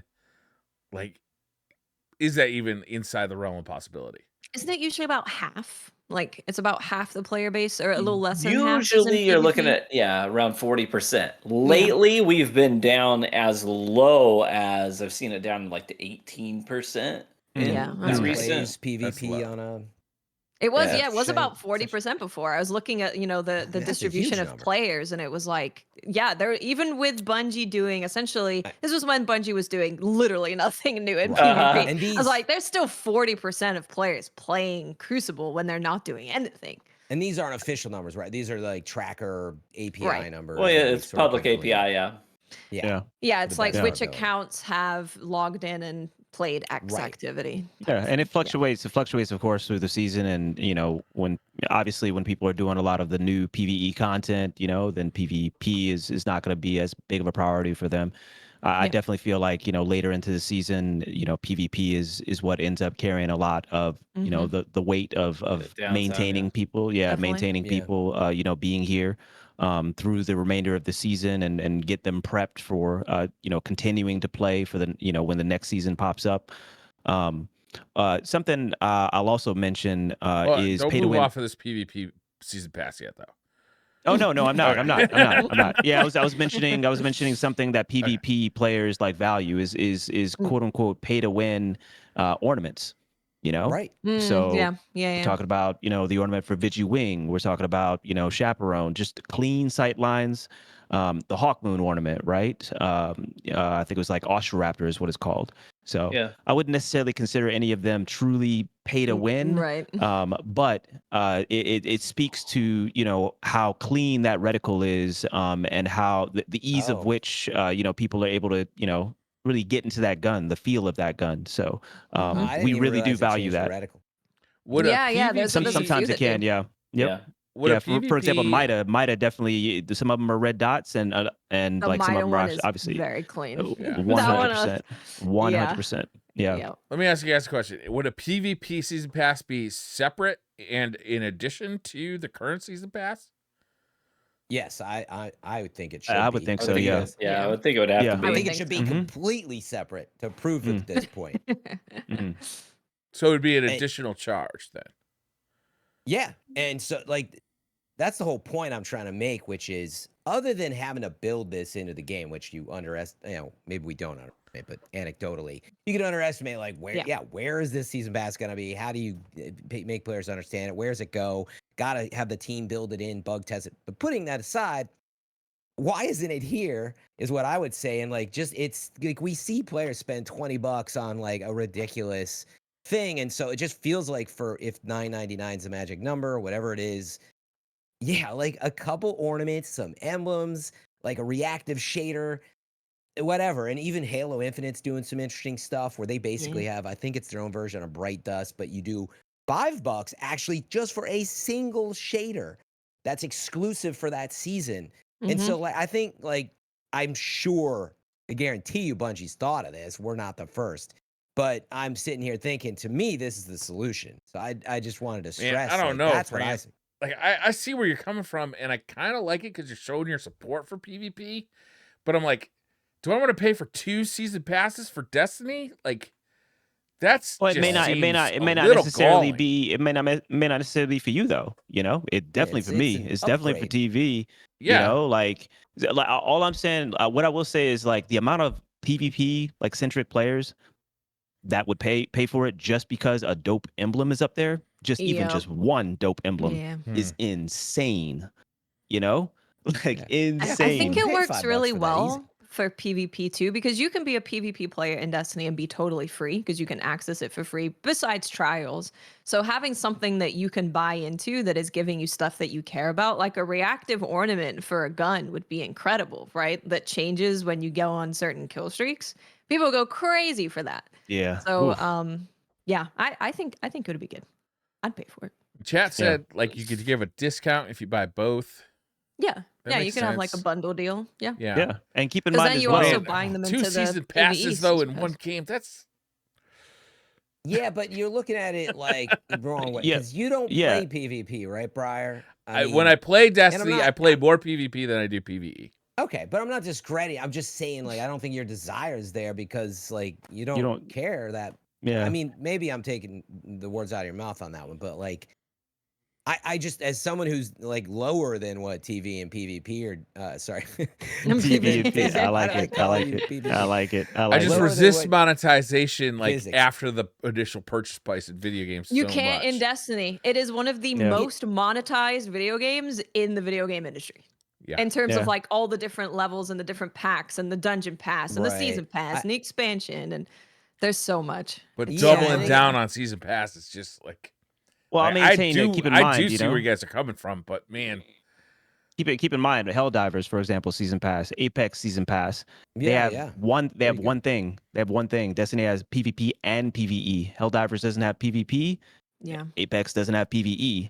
2 season passes doesn't make it doesn't sound ridiculous to me in that sense, you know. Right. Yeah, I mean, I do get Briar's point. You know, you're paying of course, all this money just to buy the game, etc. But if I'm right about this, like, you don't actually have to buy all that stuff to play PvP, right? Unless you want all the guns and the new guns and stuff. You want all the extra stuff, otherwise you just play. So exactly. So it's like you just I'm trying to look at this from we want 3 new maps a year at least, right?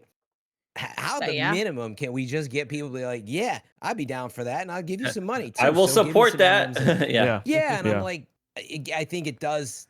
To Briar's point, his reaction's like, I'm already spending money. Maybe it gets him to not spend money on other things if he's spending here. But like, look, keeping it simple, it's missing in my opinion because I don't know how else we're gonna get more PvP maps. It seems like they got it done, and now I feel like without them telling us, in other words, I have very little faith that it won't be a very long time again, and we're already wondering if there's going to be another expansion and how episodes are going to work. So part of that's the clarity on the future.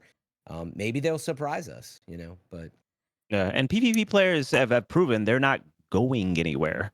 That's the other thing too, you know. So it's just like, you know, you're just gonna have more discontent because we're not like folks aren't going anywhere.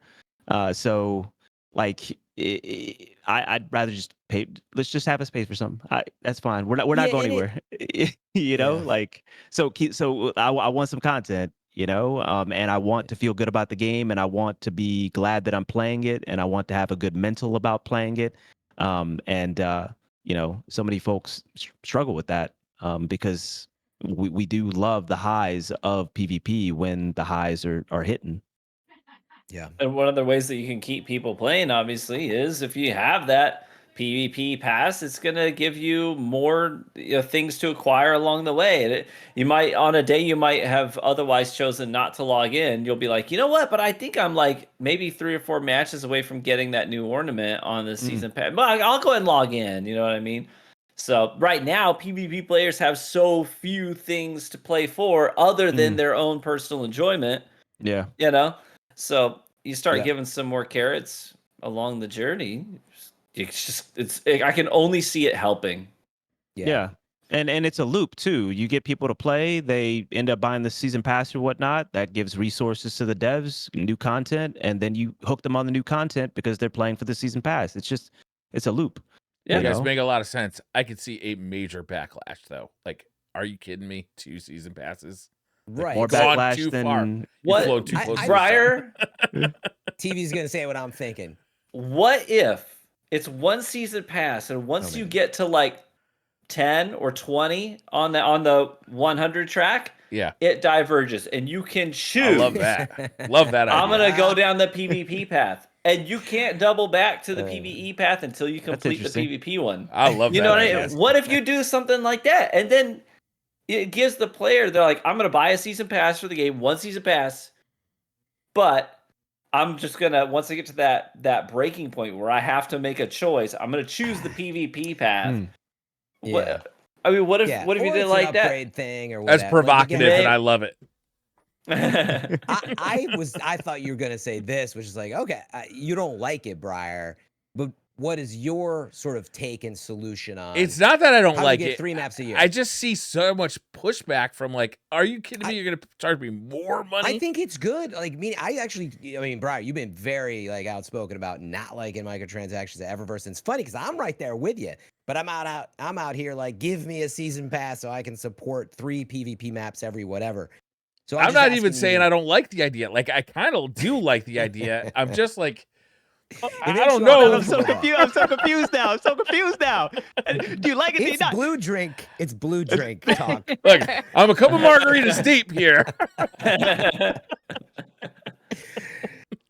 But like, do you have any other thoughts on like what you expect from if you buy? I guess you're saying you buy, say, Destiny expansion every year, maybe some seasons. What's your expectation if you want? I have 3 no maps expectations because I feel like I've been lied to in the past. I've been told that like my money is going directly toward like a certain project, and then that project never comes to pass. So I'm like, well, what the fuck? I don't care. I don't care what you say because your words mean nothing. But are you saying you expect these PvP maps with what you currently pay and get from the game already? Is that where you're at? Yeah, I do. Like I have an expectation. You think they're just missing? We shouldn't have to pay more to support that. They should be there. Yeah, I suppose so. I do think that we should get PvP maps once a year. I think 3 should be the bare minimum. Yeah, with what you're paying and the community's investing already. Okay. I'm okay with paying more for like the expansions, honestly. So it isn't an out of, I mean, for a season it's pass? not out of pocket because Bungie's the ones that set that standard to begin with. Every DLC, they're like, here's 3, 5, once 7 new PvP maps. And so I know a lot of people like to rag on the PvP community because they're so whiny they're not getting their maps. It's like, listen, that's not something that's not an expectation we imposed on Bungie. Yeah. That is an expectation that's a standard they set over years of development, and then suddenly turn the faucet off with no warning and no communication. And so I think they handled that side of that relationship very poorly, quite honestly. Definitely. Yeah, they did. I'm like, I can't keep up with that. I'd love to see comparison with like what other games do, whether they're paid for, but like how often do we tend to see map releases from other companies? You know, how many years does it tend to take? And like, meaning how far out of line are they? We are in unprecedented territory with Destiny. Like, how long has a game been supported that, you know, has PvE, PvP, and I mean, like brain. I'm not a WoW expert, but there's something going on there with those 2 things. Very different game. Yeah. Yeah, no, you're right. Like with COD, let's like if you talk about Call of Duty, like, you know, you get a new game every year, but it feels almost like a similar experience where, like, if I'm just a PvP guy in COD, like I expect like a certain number of maps, a certain number of multiplayer innovations, a certain number of game modes per year for my $60. And I spent a lot more than $60 on Destiny. Yeah. But the funny thing, that COD's a good one to bring up, but it's like, I think it's safe to say you pretty much are, most people are paying for PvP maps and guns, etc. And then they know they get a campaign with it as kind of like a bonus. 100%.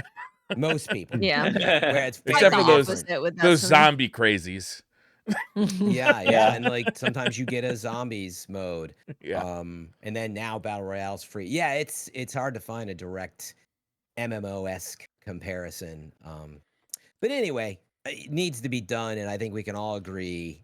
I mean, I would say like I don't know what the number is, but I do feel like 3 every 12 to 15 months. I'll even stretch it that far because like it's not like if you did that over the last 10 years, I mean, Jesus, we'd have 30 some maps. Like,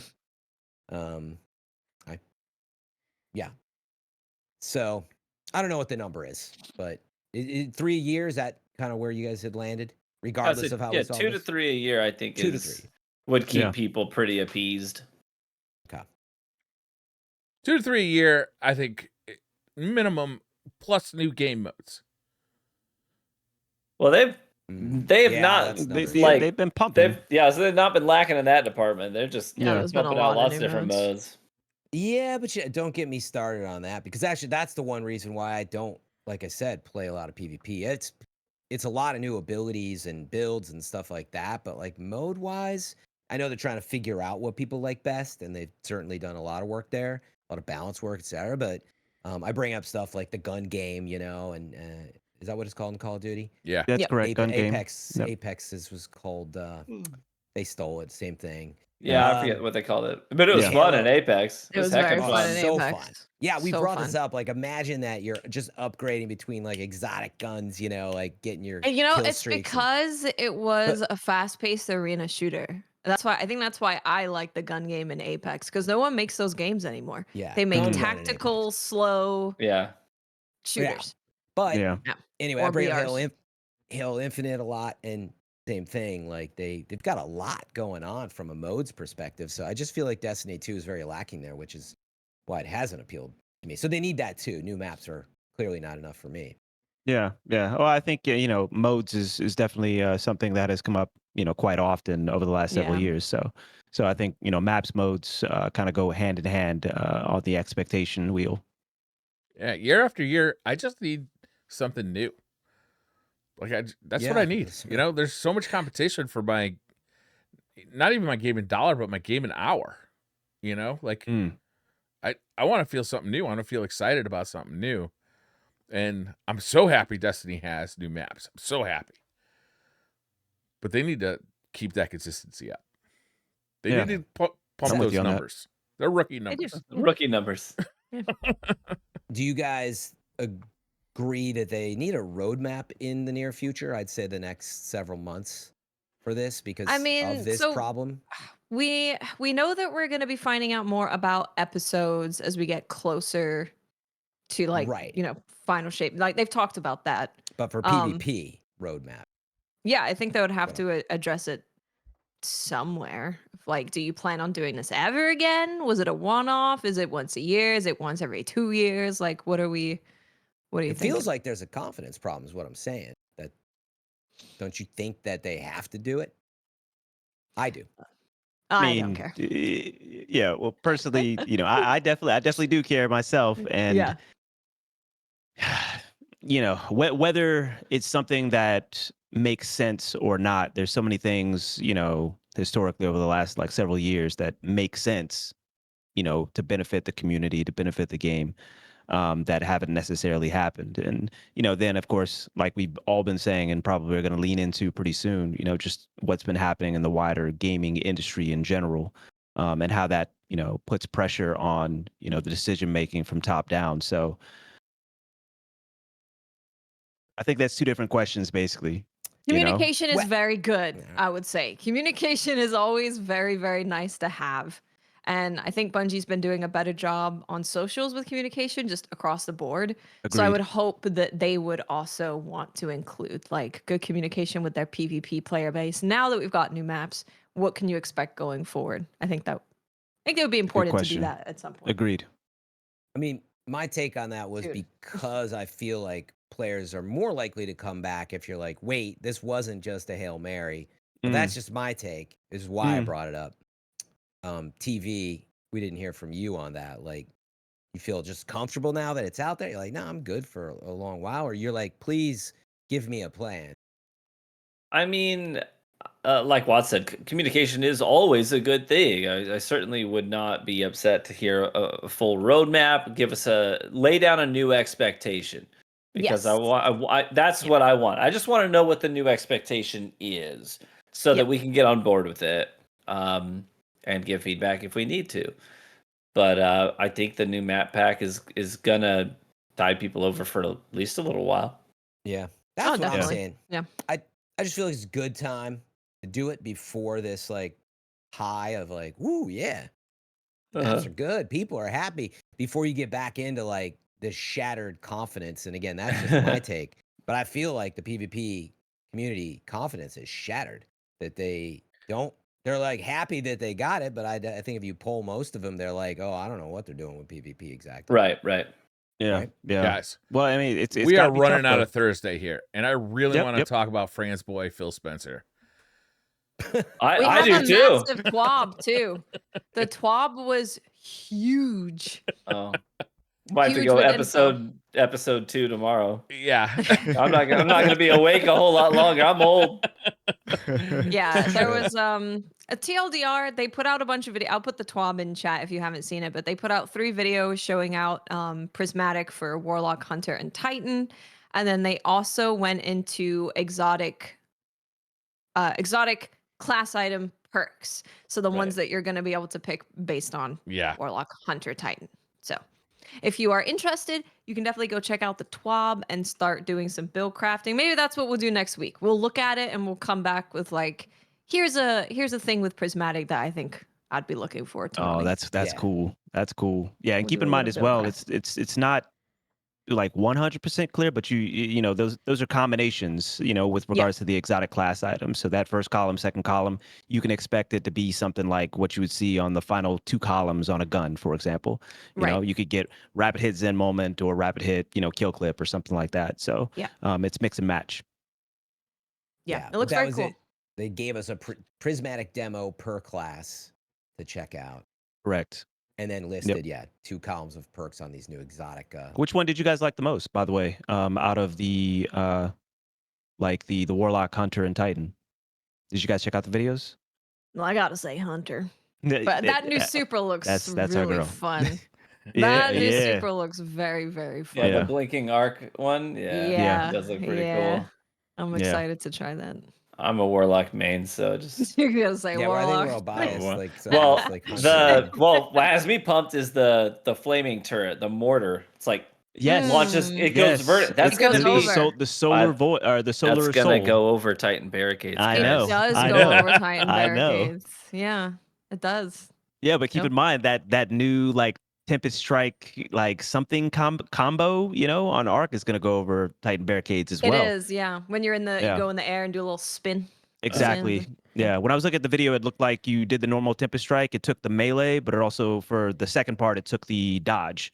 So it looks like it will be like a wombo combo type of thing, but nonetheless, don't dance behind that shield on me. 100. 100. All right, so was there anything else on the twid? Dude, it's so big. It's so long. Just the stuff Watts was bringing up before, probably about the free content, right? Which that's right. That's right. Through Beyond Light. Yeah, they talked about the Pantheon a little bit. Oh, you know what? Here's the most important other thing from the TWAB was first of all, 0 hour is next week. And then there's something that's really important is from May 7th through June 3rd, you're going to get a guaranteed deep sight weapon drop upon completion of seasonal activities. So you can go through each day. I think. Each day. Yep. So you can go and do your Defiant Battlegrounds, the Mission Avalon, Deep Dive, Salvage, like every day and get a red border to fill out those red borders before this goes away. They're trying to get us like powered up. Right? Yeah. Like they're throwing everything at, you know, everything at the fridge. So, yeah. We are, I think we're in for it. They're like, look at his face. I think they had a seasonal team that had 2 or 3 extra months to make sure to throw as much as possible at the fridge. But no, I mean, it's a lot of stuff happening ahead of the final shape, which but they're like powering us up though, Fran. Like they're giving us every opportunity to get as powerful as we can. And then as we read in the TWAB, like we're gonna get even more powerful. Mm-hmm. Like we're about I to, guess so. we're about to get like.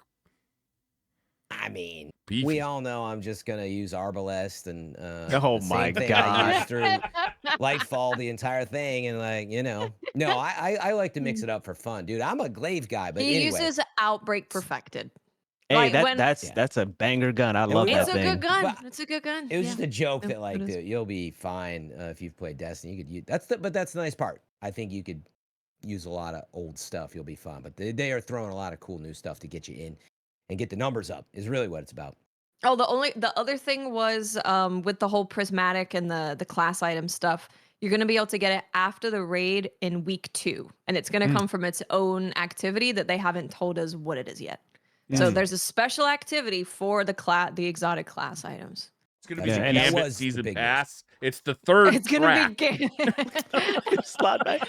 Yeah. But This is crazy. This I swear guy. to God, I saw the smoke. I swear to God, I saw came in. Okay. Briar's another level, dude.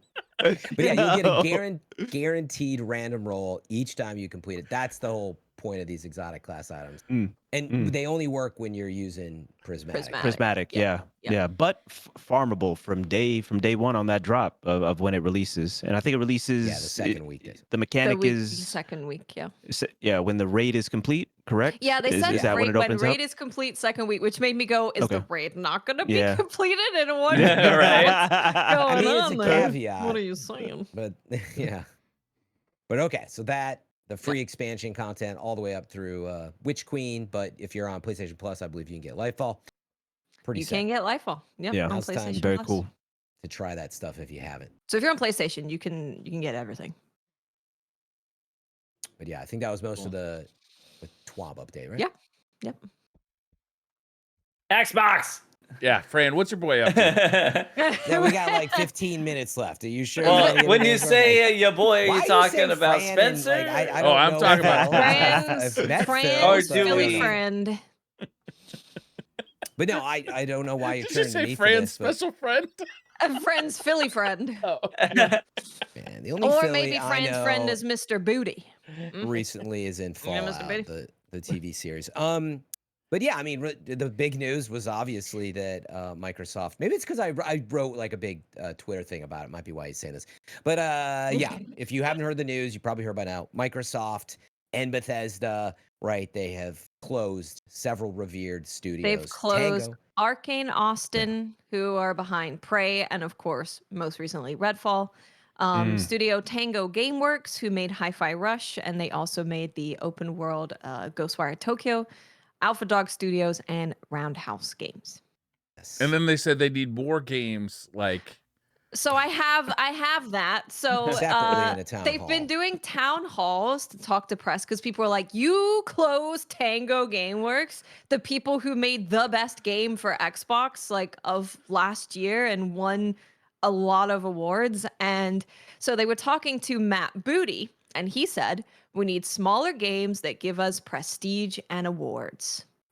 And another comment was, they were showing us games that wouldn't be ready for years. So everyone's just like, what are you talking about?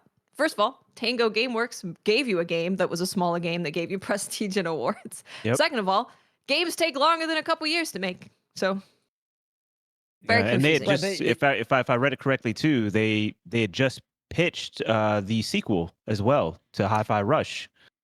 They if I had saw that. pitched new games to Xbox, yeah, and they were Yeah. like, this is going to take 2 years? That's crazy. No. But that's I'm yeah, not but that's obviously that's not what happened though, right? And like I'm not excusing it. It's I just would point out it's extremely complicated and like the end of the day, I break it down more into like their Xbox, their goal is cloud, AI, Microsoft, money. They made some $70 billion in net, income in 2023, I believe. That's a valued $1 trillion company. But my point is, like, they're looking at Call of Duty, Fallout. And so to trade off, like, maybe a Hi-Fi Rush and a new Evil Within, and by the way, Shinji Mikami left the studio, a Prey, like, meaning this is one of many things that they'll be, I'll just spend all that money on a new Call of Duty spinoff or a new Fallout or like, And I'm not saying that's what we know is happening. Like, Gross. And they're and by them saying, but we also do need games like Hi-Fi Rush. I don't think that it is untrue at all. You know, and you'll see that. But like, it is hard to understand why are you gutting these studios, but we don't have all of that info. I totally disagree with it. For the just to finish the point, I disagree. The talent, and as complicated as it may be, it feels like they didn't give them enough time, given you know what's happened here, and that's what's annoying from a $1 trillion company. Yeah, so I think the thing that is getting a lot of people more annoyed as this goes on and on and on is they've had these town halls. They had an interview with Sarah Bond, who is, you know, the head of Xbox. Yeah. And all of the answers haven't been answers as to why did you close Tango Gameworks, especially because obviously we know Hi-Fi Rush was such a well-received game. And just they're not giving answers. The one answer of like we need smaller games that win a lot of rewards. We're like, okay, well that was Hi-Fi Rush, and then Sarah Bond was just like, well, you know, gaming is a extraterrestrial experience of creativity and art and speak English. There was not an answer in there. Like, just legitimately not. I've watched it like 4 times to see what she was trying to say, still and no idea. I still have no idea. It's not. I'm telling you though, it sucks, but it's not complicated. Which is, you know, the head of Microsoft and you know the people looking at the bottom line there. Which again, they're looking at OpenAI and all this stuff. And like, guys, we overspent on Activision, Bethesda. Our numbers that are coming in, not happy with them. I need you to cut 15% off the bottom. Yeah, and, it's like, and so you're staring down the barrel of a gun. It does not matter how you do it. I need 15%, and they say we need it by, you know, you got 90 days to do this, whatever the number was. And that's the crap that happens at corporations. That's right. And that's just a guess, but doesn't excuse it. But I bet you that I don't think they like who else were they going to get the 15% from? Again, a number I'm making up, but like that's probably what happened. You could take Bethesda away. They just spent a whole lot of money and time on Starfield, and that was terrible. So there you go. See, but that's what you do, and then you just I know, like she's just being exaggerating. I'm assuming, but how? You know, again, I just disagree with it. I think the point I'm trying to make, the problem is it's a multi-billion-dollar, multi-trillion-dollar company that wants to like be more investment safe, but they were going to cut 15% from somewhere. How else they were going to do it? The only other option we're presenting is just don't do it because it's stupid. It's not. Look at Nintendo. I think what's annoying, especially, is like you bought Arcane Austin, right? And like they bought them when Redfall was being made, like. That Redfall was already being made. So you knew what the game was, you knew what the project was. The devs were there begging you to cancel it because they knew it wasn't going to go well. And then they haven't even been given time to make another game. Like there's no time between especially buying a game them, that would Redfall be more in out. their core competency. Right. Like another Prey or another, you know, immersive kind of sim. Yeah. Well, and this is why when they were buying everything, I'm like, this is not good. Same as Embracer, right? Like, and I'm like, this is no good. It's no good. Thank you. But there's your solution, which is I totally agree with that. Which is like, why'd you buy Activision if let's say this, assume that caused this problem that led to Tango and Arcane being cut? I'd be like, don't buy them. I don't care. It doesn't change for me. You know, again, it's very different at their level. But I just wish if let's say Call of Duty and all this caused this problem, as well as Bethesda, even it's like, why are you buying all this stuff if it's gonna affect these really creative studios you just bought? Studios that have been around for a long time. These are not just overnight type. And Tango was like their only Japan studio. You know, now they don't have any actual like Microsoft, Xbox Japan studio. So. You know, it really feels like a very scary time for the industry as a whole because you just see layoff after layoff every week. You see like huge conglomerates buying every studio they can get their hand on and then shutting them down. And then dissolving yeah. And it's just like, you know, like you hear developers constantly saying, I can't do this anymore. It's too stressful. There's no stability. I have to go, you know, work in another field. Like it you know, this should be passionate. It should be fun. And it's just it's just a dog eat dog fight out there, and it's just brutal. Yeah, the landscape's changed a lot. Yeah, and a lot of people were saying like it's not Xbox anymore, it's Microsoft Gaming. There's a shift there. You know, when Xbox started, it was the passion. It was 300 people, and now it's 30,000. Yeah. You know, everybody likes Fran's boy Phil. He says all the right things, but is he one of those guys that says all the right things, but like nothing ever positive happens? Because I certainly feel that way at this point. You know, ever since he's been the head of Xbox, and now he's not even the head of Xbox anymore, right? He's like been promoted past that.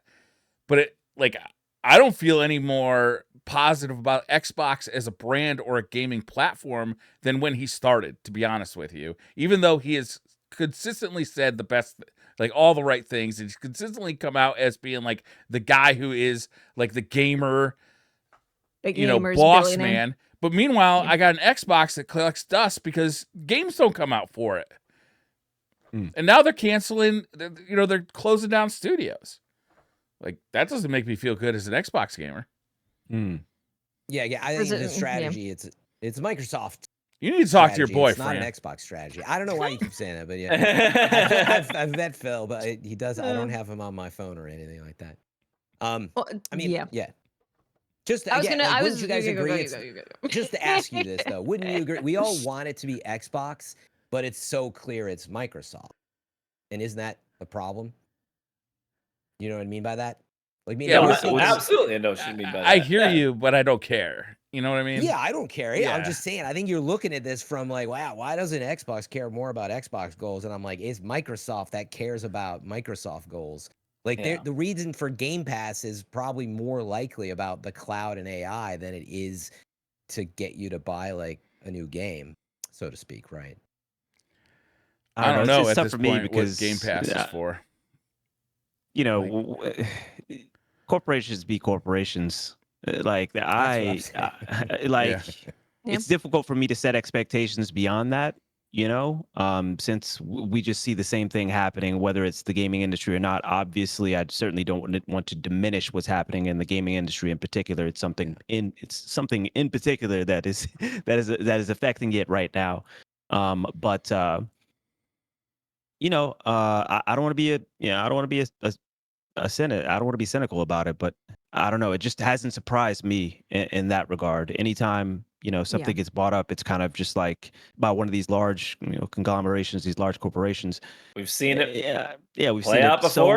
So many times, and we're gonna see it again, and it's just unfortunate. So, I honestly I certainly don't know what the answer is for the gaming industry. I'm not putting it like that, but what I will say is, man, it's disheartening to see, and of course it sucks even worse, for the folks that are in like actually affected by it, our devs. So yeah, I wanted to believe, like I kind of wanted to buy into what Phil Spencer was selling, honestly, because he talked the talk, and the Xbox 3, the Xbox One years were so bad, and the launch of that console was such an abysmal disaster.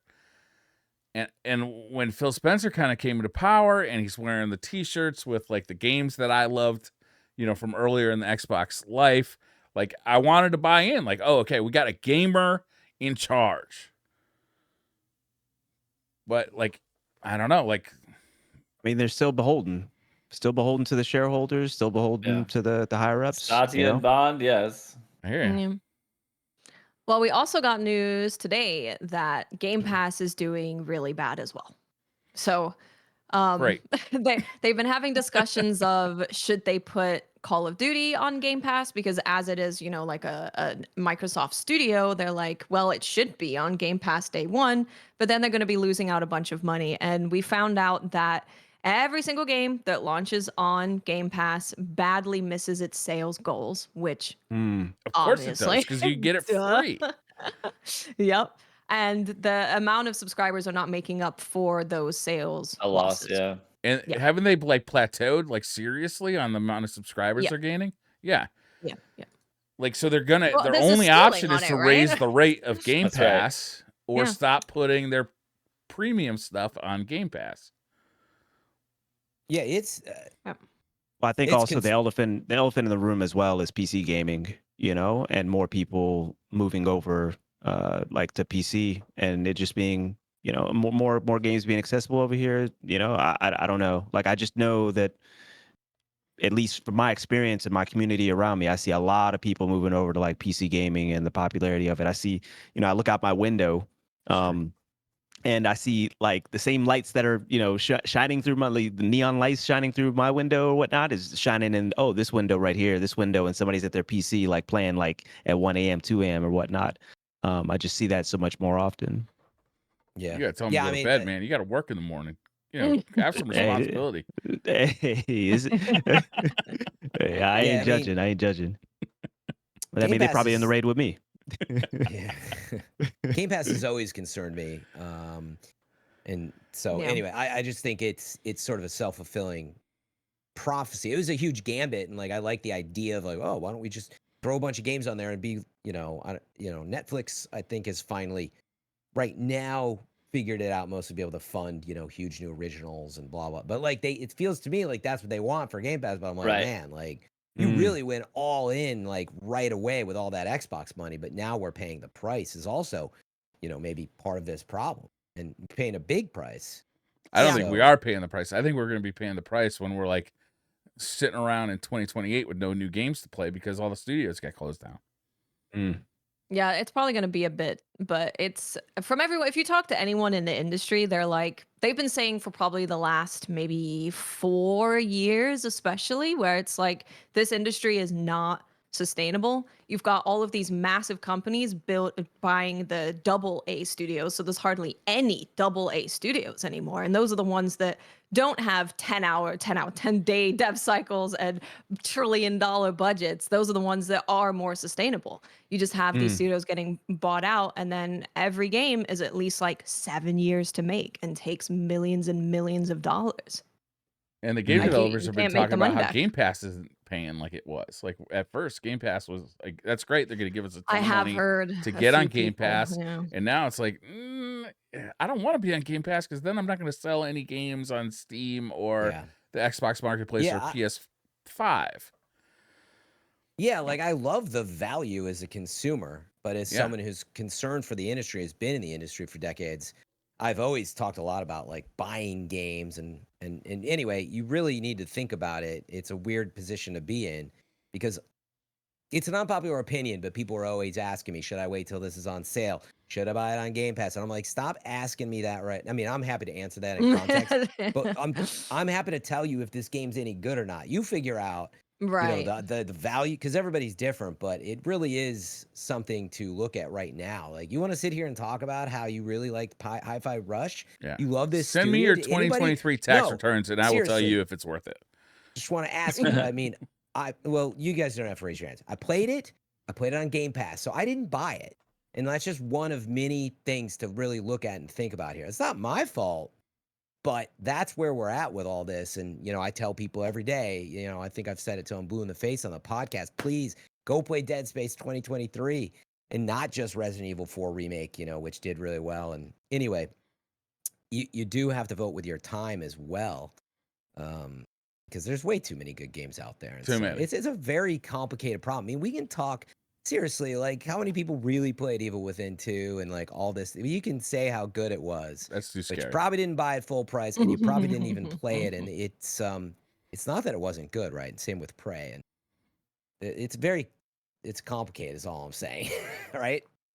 Just so I played Redfall, where and I bought it. You did play Redfall. It's true. And you told us all about it. I did. Yeah. I played Redfall. I gave it a shot. Yeah. Just so you know where this news is coming from, this is Brad Hildebrand, and he's been the senior public relations manager for 343, Coalition, and Compulsion Games up until this month. And he was talking about how Microsoft has kind of been happy for Game Pass to stay where it was, and it wasn't problematic until the big acquisition spree. And then it was suddenly we have to make back $70 billion, So their problem Microsoft, I'll float you a loan. Let's just get through this little brief spot. We'll be all right. Yeah, so the problem was that they expected Redfall and Starfield to really bump up subscriptions on Game Pass, and they just didn't. So now we're in the situation of, now we got to close all the studios who we bought because we spent this much money and our gamble didn't pay off. And that's a thing, right? Is that people who have a lot of money, they normally end up, well, people that I've met aren't the smartest, and a lot of them fail up, and they take a bunch of gambles. In this case, with a lot of people's lives. That's the thing. They're gambling with other people. They're gambling with other people's lives, right? It's like, yeah, we'll buy you, and then Starfield's going to pay off, and Redfall's going to be a banger, and we'll get Call of Duty, and that's going to be awesome. And then it's like, oh, it didn't, so we're going to close our smaller studios. Yeah. And they end up, whenever they pitch, that acquisition or whatnot, they end up selling them on, hey, we're supporting you, we're allowing you your creative vision, like we believe in you as a long-term investment. It's so fucked. It's really not good. Yeah. And it's we saw when Hi-Fi Rush came out that all the uppers that are on Twitter were like, this has been so good for us. This is so great. Yeah. We're investing heavily into Tango after this. And, clearly that didn't happen.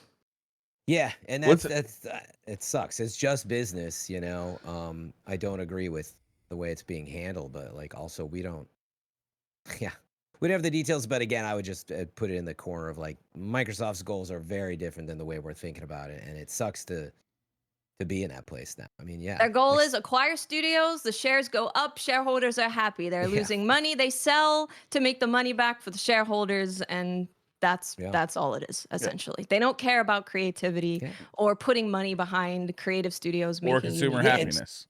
Like all they care about is making money. Yep. Yeah, I mean, even look at Bungie, right? It's not just no, it's not just Xbox. It's friggin' everybody. They just faced like through the acquisition. It's similar. Like, thank goodness they didn't have to like close up or something. But it's been happening all over the industry. Yeah. It's just, nobody's safe. Yeah. Nobody is safe, and that's what must be so terrifying being in the industry. I believe they said there was more Xbox cuts to be done. Yes, right? Isn't that the leak as well there? Awesome. Sick. Sucks. And they said what it was 1,800 jobs that last cut, like last year or something like that. I think it was something similar to that. Oh, the industry total? No, I think that was just at Microsoft, I believe, if I saw that correctly from like a Verge article. Maybe that was Microsoft as a whole and not just Xbox. I don't remember, but it's across the whole industry. It's huge. It sucks. Yeah, it's been a river breaking through the dam in the last year and a half, and it's continuing. So, unfortunate part is we'll be talking about it more. It really sucks. So, I mean, I do, as much as I know I sound like a corpo sometimes, and I think given my background and having to deal with too much Cyberpunk, those situations. Yeah. What starting class did you choose?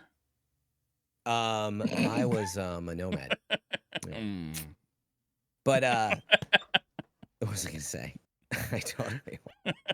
Briar's good at derailing, folks. It's like a spiritual gift. Yeah. We're deep into Thursday right now. Do you want to do some like rapid fire Twitter questions? No. Hold on. Before we do that, this is very important.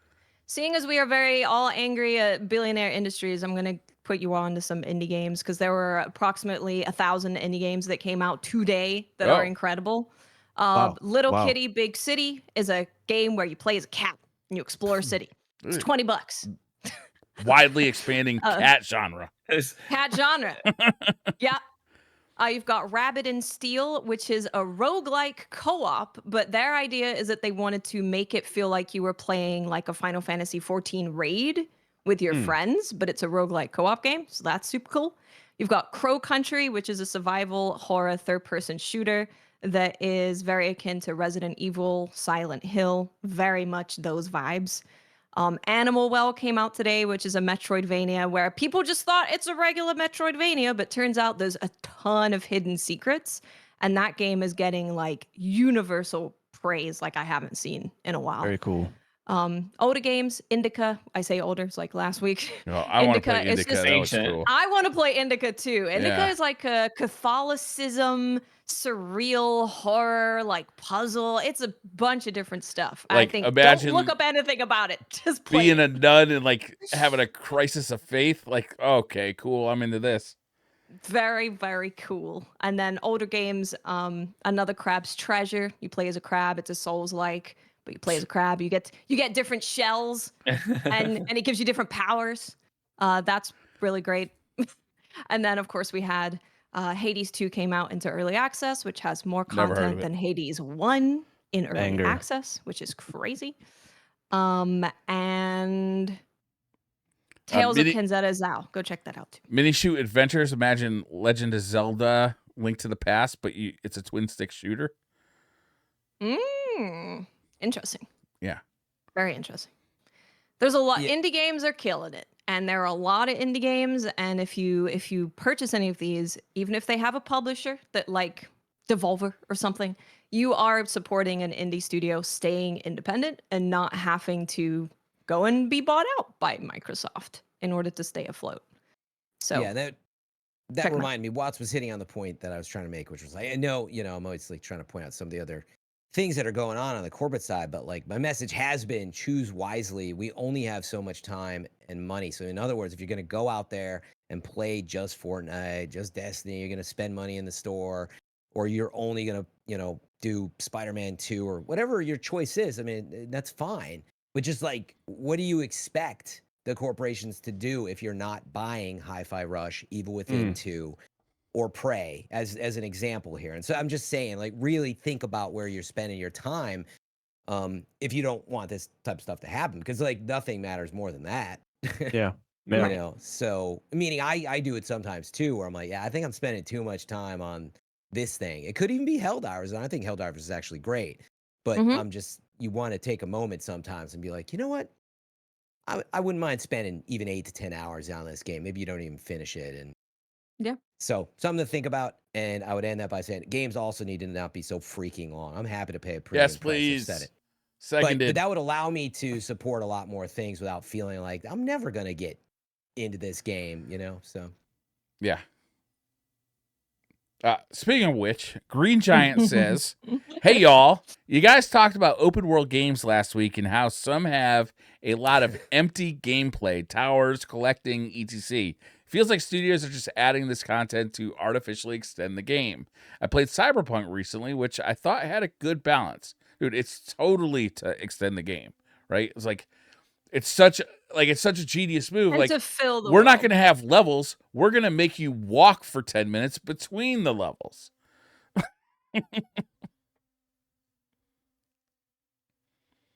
Doesn't that? I mean, I preferred the way that Elden Ring did it, Ghost of Tsushima did it. Any game that has me like more naturally exploring and not just going to a marker, climbing a tower, opening the map, going to another marker. I find that it feels very empty. I don't play those games anymore. I like the idea of Ghost of Tsushima, but I felt like there was a lot of emptiness. Like it was not like a really packed full like world. I didn't think like there's a lot of like really repetitive side quests and stuff like that. Like in theory, it was really good, right? But I'm really looking forward to what they do with like a little more time and a little more budget. That's what I'm hoping for Ghost of Tsushima too. Open worlds done right can be incredible when everything is tailor-made. I mean, it's one of the reasons why Skyrim was so successful for so long. It's an open world. Yeah, there's locations on the map to go explore, but every single one of them is tailor-made. And every footstep that you take in that world was also tailor-made to be a certain environment. Are you in the flatlands? Are you in the marshes? Are you in the forests? Yeah, all of it was handmade down to the last pebble. And now you see a lot of just procedurally generated stuff or AI assisted stuff to make a bigger space. Yeah. Yeah. Yeah. A lot of that too is going to be just like, do I enjoy this space? Like, does this space like intrigued me? Like Assassin's Creed Odyssey, like I thought it was cool because it was ancient Greece, and I thought ancient Greece was really cool, and I wanted to go find the Minotaur, I wanted to go find Medusa and like that kind of stuff. But if you got no interest in ancient Greece, I could totally see you. Like I didn't like Valhalla because I did not want to explore England. England's kind of boring. Sorry, UK listeners. Yeah, sorry.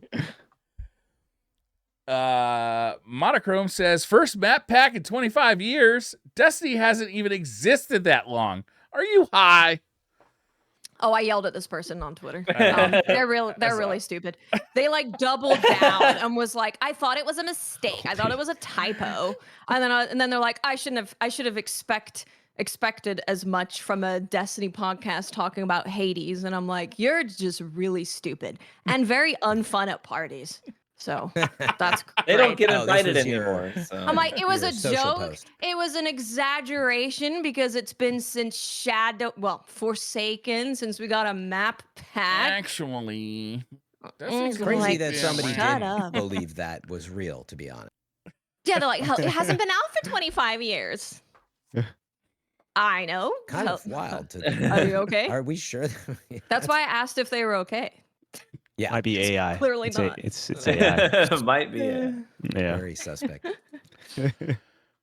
Grimlock says, at this point in Destiny's life cycle, are you going to play Final Shape because you're excited for it, or just to finish this saga and never touch Destiny again? Personally, I'm a Destiny fanatic and will be sticking with it. I'm always excited for it. Same. I'm here, like even though I main PvP, the story fascinates me, and I'll definitely, of course, play the campaign and whatever else comes with the DLC for sure. It's always entertaining. Finality came from a raid. It's true. I did. There you go. And a solid raid at that. So I fall more in line with the I want to finish this saga. I'm not going to say I'm never going to touch Destiny again, but that's my primary reason for looking forward to this expansion. Is I want to finish this saga. I want to see how this some ends. conclusion. And I really want to see what they're gonna like. How do you get players like me who are thinking this way back in next year? Like, what do you got? What do you got? Because I haven't seen anything on that front. Yeah. Like, what's kind of next for Destiny? I think the TLDR way that I like to put it is that my door is always open for Bungie to surprise, delight me, make me go, I want to log back in. Like, I'm never looking at Destiny with a negative lens or hoping it's bad or expecting it to be bad. I always play the new content. I think Bungie does incredible campaigns. I'm looking forward to seeing the raid and Prismatic. But yeah, my door is always open, but I think at this point it is more of a me problem of I don't know if I really care about live service games anymore. I don't know if I want to play FPS games anymore at this point because they've all disappointed me heavily. And I'm just really happy playing Souls games, Monster Hunter, the indie games that come out. There's so many that come out all the time that I'm always excited for those new experiences. Like, what is this going to give me? And I think there's not really much that Destiny can do of like, what is this new experience going to be that's so exciting? Because even if it's new, I've experienced it before. So I will be playing Final Shape. Will I be back after the Elden Ring DLC? I don't know. I don't know either. Rundis says, hey, Briar, you're going to the Hartford Yard Goats game on May 30th. It's Crocs night, and the first Crocs 1,000 night. fans receive free Yard Goats branded gibbets. Dude, I'm This in. sounds like I'll meet you there, you Rundis. need to be I don't even understand that comment. I'm gonna be. I'll Wait, meet I you have- there. I knew We'll be I liked standing you. next to the Bud Light vendor. I had gibbets down here. Physics, do you know what Crocs are? The shoes, The shoes, Yeah. Yeah. correct? Yep. Do you Yep. like Very, 'em or very not? fashion forward. They're very Mm. popular Start- with the high fashion right now. I don't know Like if you them or know. not like them? Nah, I don't like Crocs. No, Thank you. I don't And like the second Crocs. thing is, are they giblets Somebody or likes giblets? Crocs. These are the Gibbets. gibbets. Giblets Wait, is hold. the bedazzling that you can stick in the hole. This is No, Gojo. that's Oh, is that what that gibbets. is? I had no clue what that was It's Yeah. dumb, dude. whatsoever. Dude, those are Yeah, fire. these are Jujutsu Kaisen ones. These are I Gojo do like Crocs. Watson. I mean, those are probably the best version I've seen. They're Gojo Yeah, Crocs. I would agree. I would You can agree. wear them at home, but stop. Not in public. France saw my Barbie Crocs. He liked them. Those were good. That's true. But you were going to like an anime forward kind of J-pop concert, right? I was at the Yoasobi concert. It was the vibe, a little different than just like going to the gym or the mall in your Crocs. Yeah, Crocs and socks. Crocs and socks, by the way. Yes. They all know I hate them already. I'll just stop. Crocs and socks is comfy. I'm just gonna say it. It's comfortable. I'm about to turn my camera off. Got holes in his shoes. Zalman says, do you think we lose in the final shape like the Avengers did? Why or why not? Dude, it would be interesting. I hope so. If we Yeah, took the L. Yeah.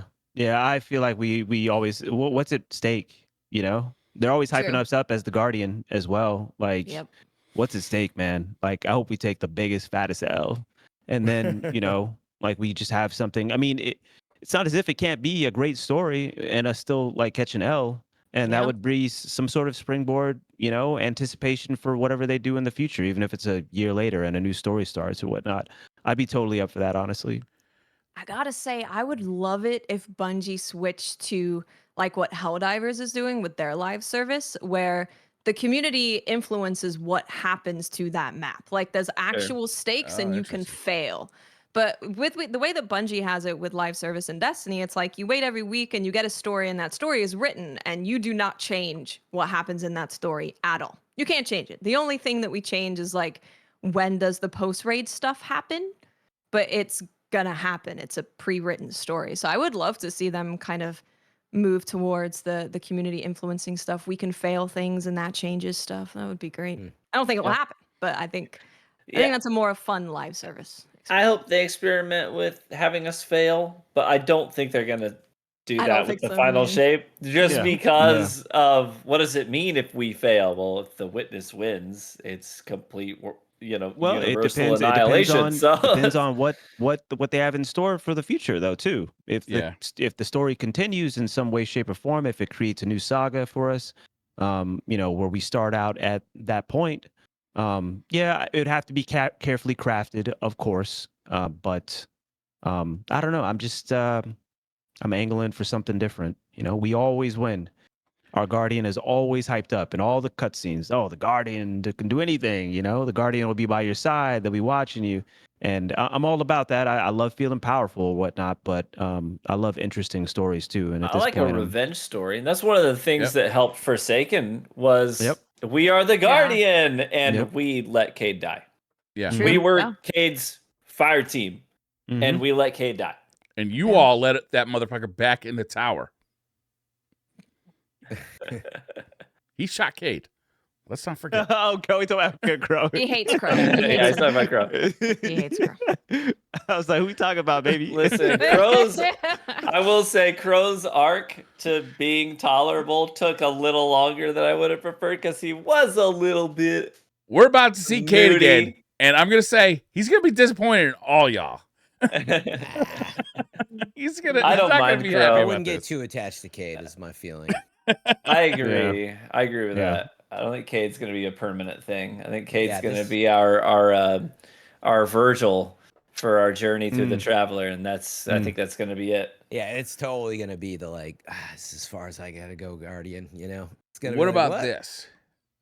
We take the L from what's his name again? The Witness. The Whisperer. Witness. Thank you. The Witness. And he banishes us from the solar system. And then we get a whole new. Just this solar system. Then late title screen. Destiny 3. Your vault just gets immediately shattered, just gone. Yes! Gone. Now I'm in 100%. Gone. I have been in hard reset camp for a while now. I don't mean shut off the D2 servers. Don't get me wrong. You can still play it, keep all your stuff, but I think that like the path forward for Destiny could really use a hard reset. Star says, I'm going to do 3 more questions. Okay. All right. Star says, who y'all got in the Drake and Kendrick beef? Kendrick, I mean, sure. Come on. But I'm not that in it, but definitely Kendrick. Come on. I know nothing about this. That last Drake. How do you know nothing about this? Even middle school teachers know about it. They're like, this is one of those ones. It'll happen to you someday too. No, man. I don't know if I'll ever just not be online like at all. Yeah, true. Kendrick, of course. There we go. Foz says, you can only play one Hades 2 or No Rest for the Wicked. Which do you choose and why? No Rest for the Wicked, because I did not like Hades 1 and do not expect to like Hades 2. Oh, well, that's a hot take. Only play one. Wow. So if we want to look at it from a, I guess, question. money worth wise, Hades 2 is definitely more of a finished project because they're both in early access. Hades 2 is definitely more of a finished project in that it's got more content than the first Hades. So if you're jumping into Hades 2, you have a pretty complete package there. They are going to be adding like some new characters and some other new stuff, but it's a pretty complete package. No Rest for the Wicked is just act 1 of the story of, I would guess, at least 4 acts. So this is definitely like Moon Studios' first time ever doing early access, and they really want the community's involvement with crafting the game from basically the ground up. So it depends what kind of experience you want. Also, they're very different games. So if you want more of a Souls-like experience, you go No Rest for the Wicked. If you like roguelikes, then you go for Hades. But they're both incredible, both early access. No Rest for the Wicked is supposed to be done by the end of the year, though, right? They don't know for sure. Their guess is that it would come out in 2025. Oh, okay. Interesting. I haven't played any Hades, but I've played several hours of No Rest for the Wicked, and I can say that I enjoy it and will continue to play it. So that would be my pick. It's very, very good. And they're doing updates all the time. If I had to choose No Rest for the Wicked, just because like it is a bold new IP, it seems to be getting a lot of good attention. I mean, Hades, heck yeah, but the Ori team behind something brand new, and again, love to see brand new stuff. You know, whether it's a 6, a 7, at least they tried, but they seemed like they nailed it. So easy choice. Yeah, it's also like it's an entirely different new IP, right? Whereas Hades 2, it is a pre-existing IP. You could play Hades 1. You can buy it for $8 right now. Yeah. So you could go play Hades, the first one, if you haven't played it, for $8, and then play No Rest for the Wicked as well. Yeah, and my vote would be Hades 2, just because I do enjoy Hades 1 and was looking forward to I was looking forward to the next one. Game of the year material right there. Sifter Health says, games these days are so grindy. I'm an adult with a full-time job and baby on the way. Would you be into going back to a Halo-style linear level, but a longer, flushed-out story? No power grind, set weapons, no build crafting, just campaign story. Sifter, there's plenty of games still like that, brother. Yeah, you got a lot of options. They got a lot of options. They're banging too. They're great. Yeah, they're good games. I am with you though. Like even with No Rest for the Wicked, I'm like, okay, this game is just a hair grindy for me. Like as I'm in the middle of like 20 other projects in my life that are all taking a ton of time. Like I do understand. Like as you get older, like it feels like you got more money but less time. As opposed to when you're a child and you got less money but more time, so you prefer a game that gonna last you fucking 1,000 hours. But as an adult, like it's intimidating to even know that a game is 100 hours, right? Like, Briar, you ever think to yourself like, man, I wish I could just go back to that old model where I could still be the grown-up me, but there would be somebody above me with money that I depend on. That would buy the games for me, and then I could just. I'm going to say this quietly, but sometimes I just fantasize about being single again. I had so much time.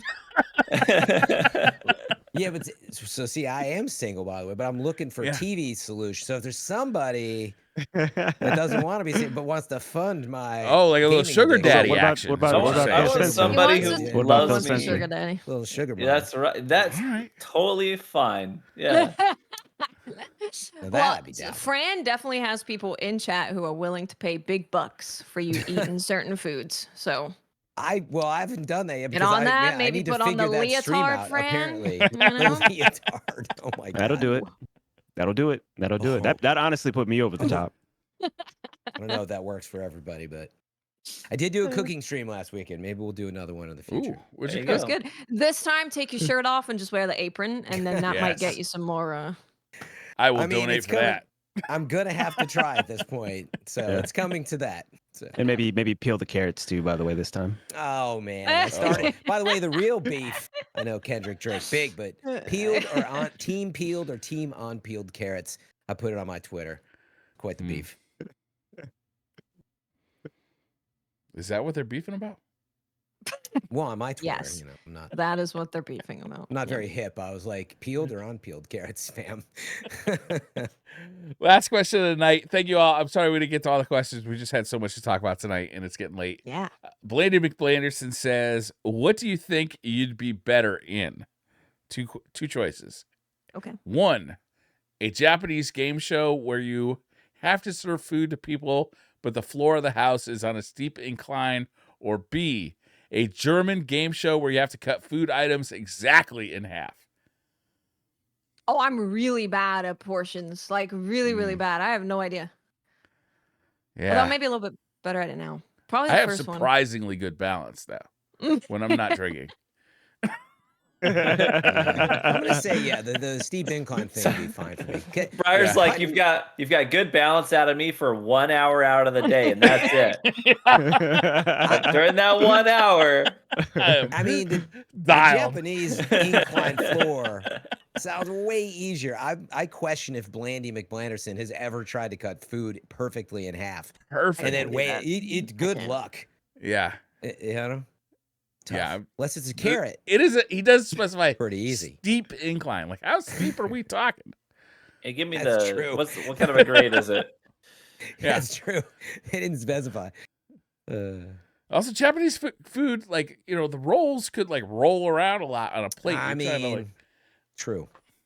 I mean, I'm still going Japanese game show though. I Yeah. just feel like it's easier. Thank you guys for listening. We appreciate y'all.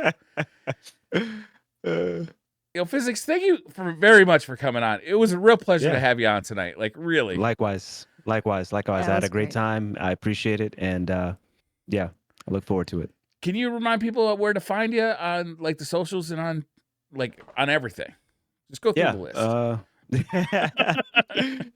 You can mainly find me on Twitch. It's twitch.tv/illPhysics. Same thing on Twitter. Same thing in the Discord. If you want to join for labs, then like all of the information for that is within the Discord. It's a public Discord. Again, discord.gg/illPhysics. You can find me on YouTube as well, but I don't put out too much content on YouTube. I spend a lot of time community building on Twitch and of course in the Discord as well. So that takes up the majority of my time. But every once in a while I'll drop something there. So feel free to subscribe there. But yeah, Twitch, Twitter, Discord. I'm there every single day on one of those at the very least. Usually on multiple. Nice. Yeah, go get in the labs, guys. Yeah. Thank you again for coming most definitely. And if you have any questions, let me know. And thank you for having me. I appreciate it. All right. Thank you all for listening or for watching. We'll see you next week. Bye all. Bye. Bye, everybody.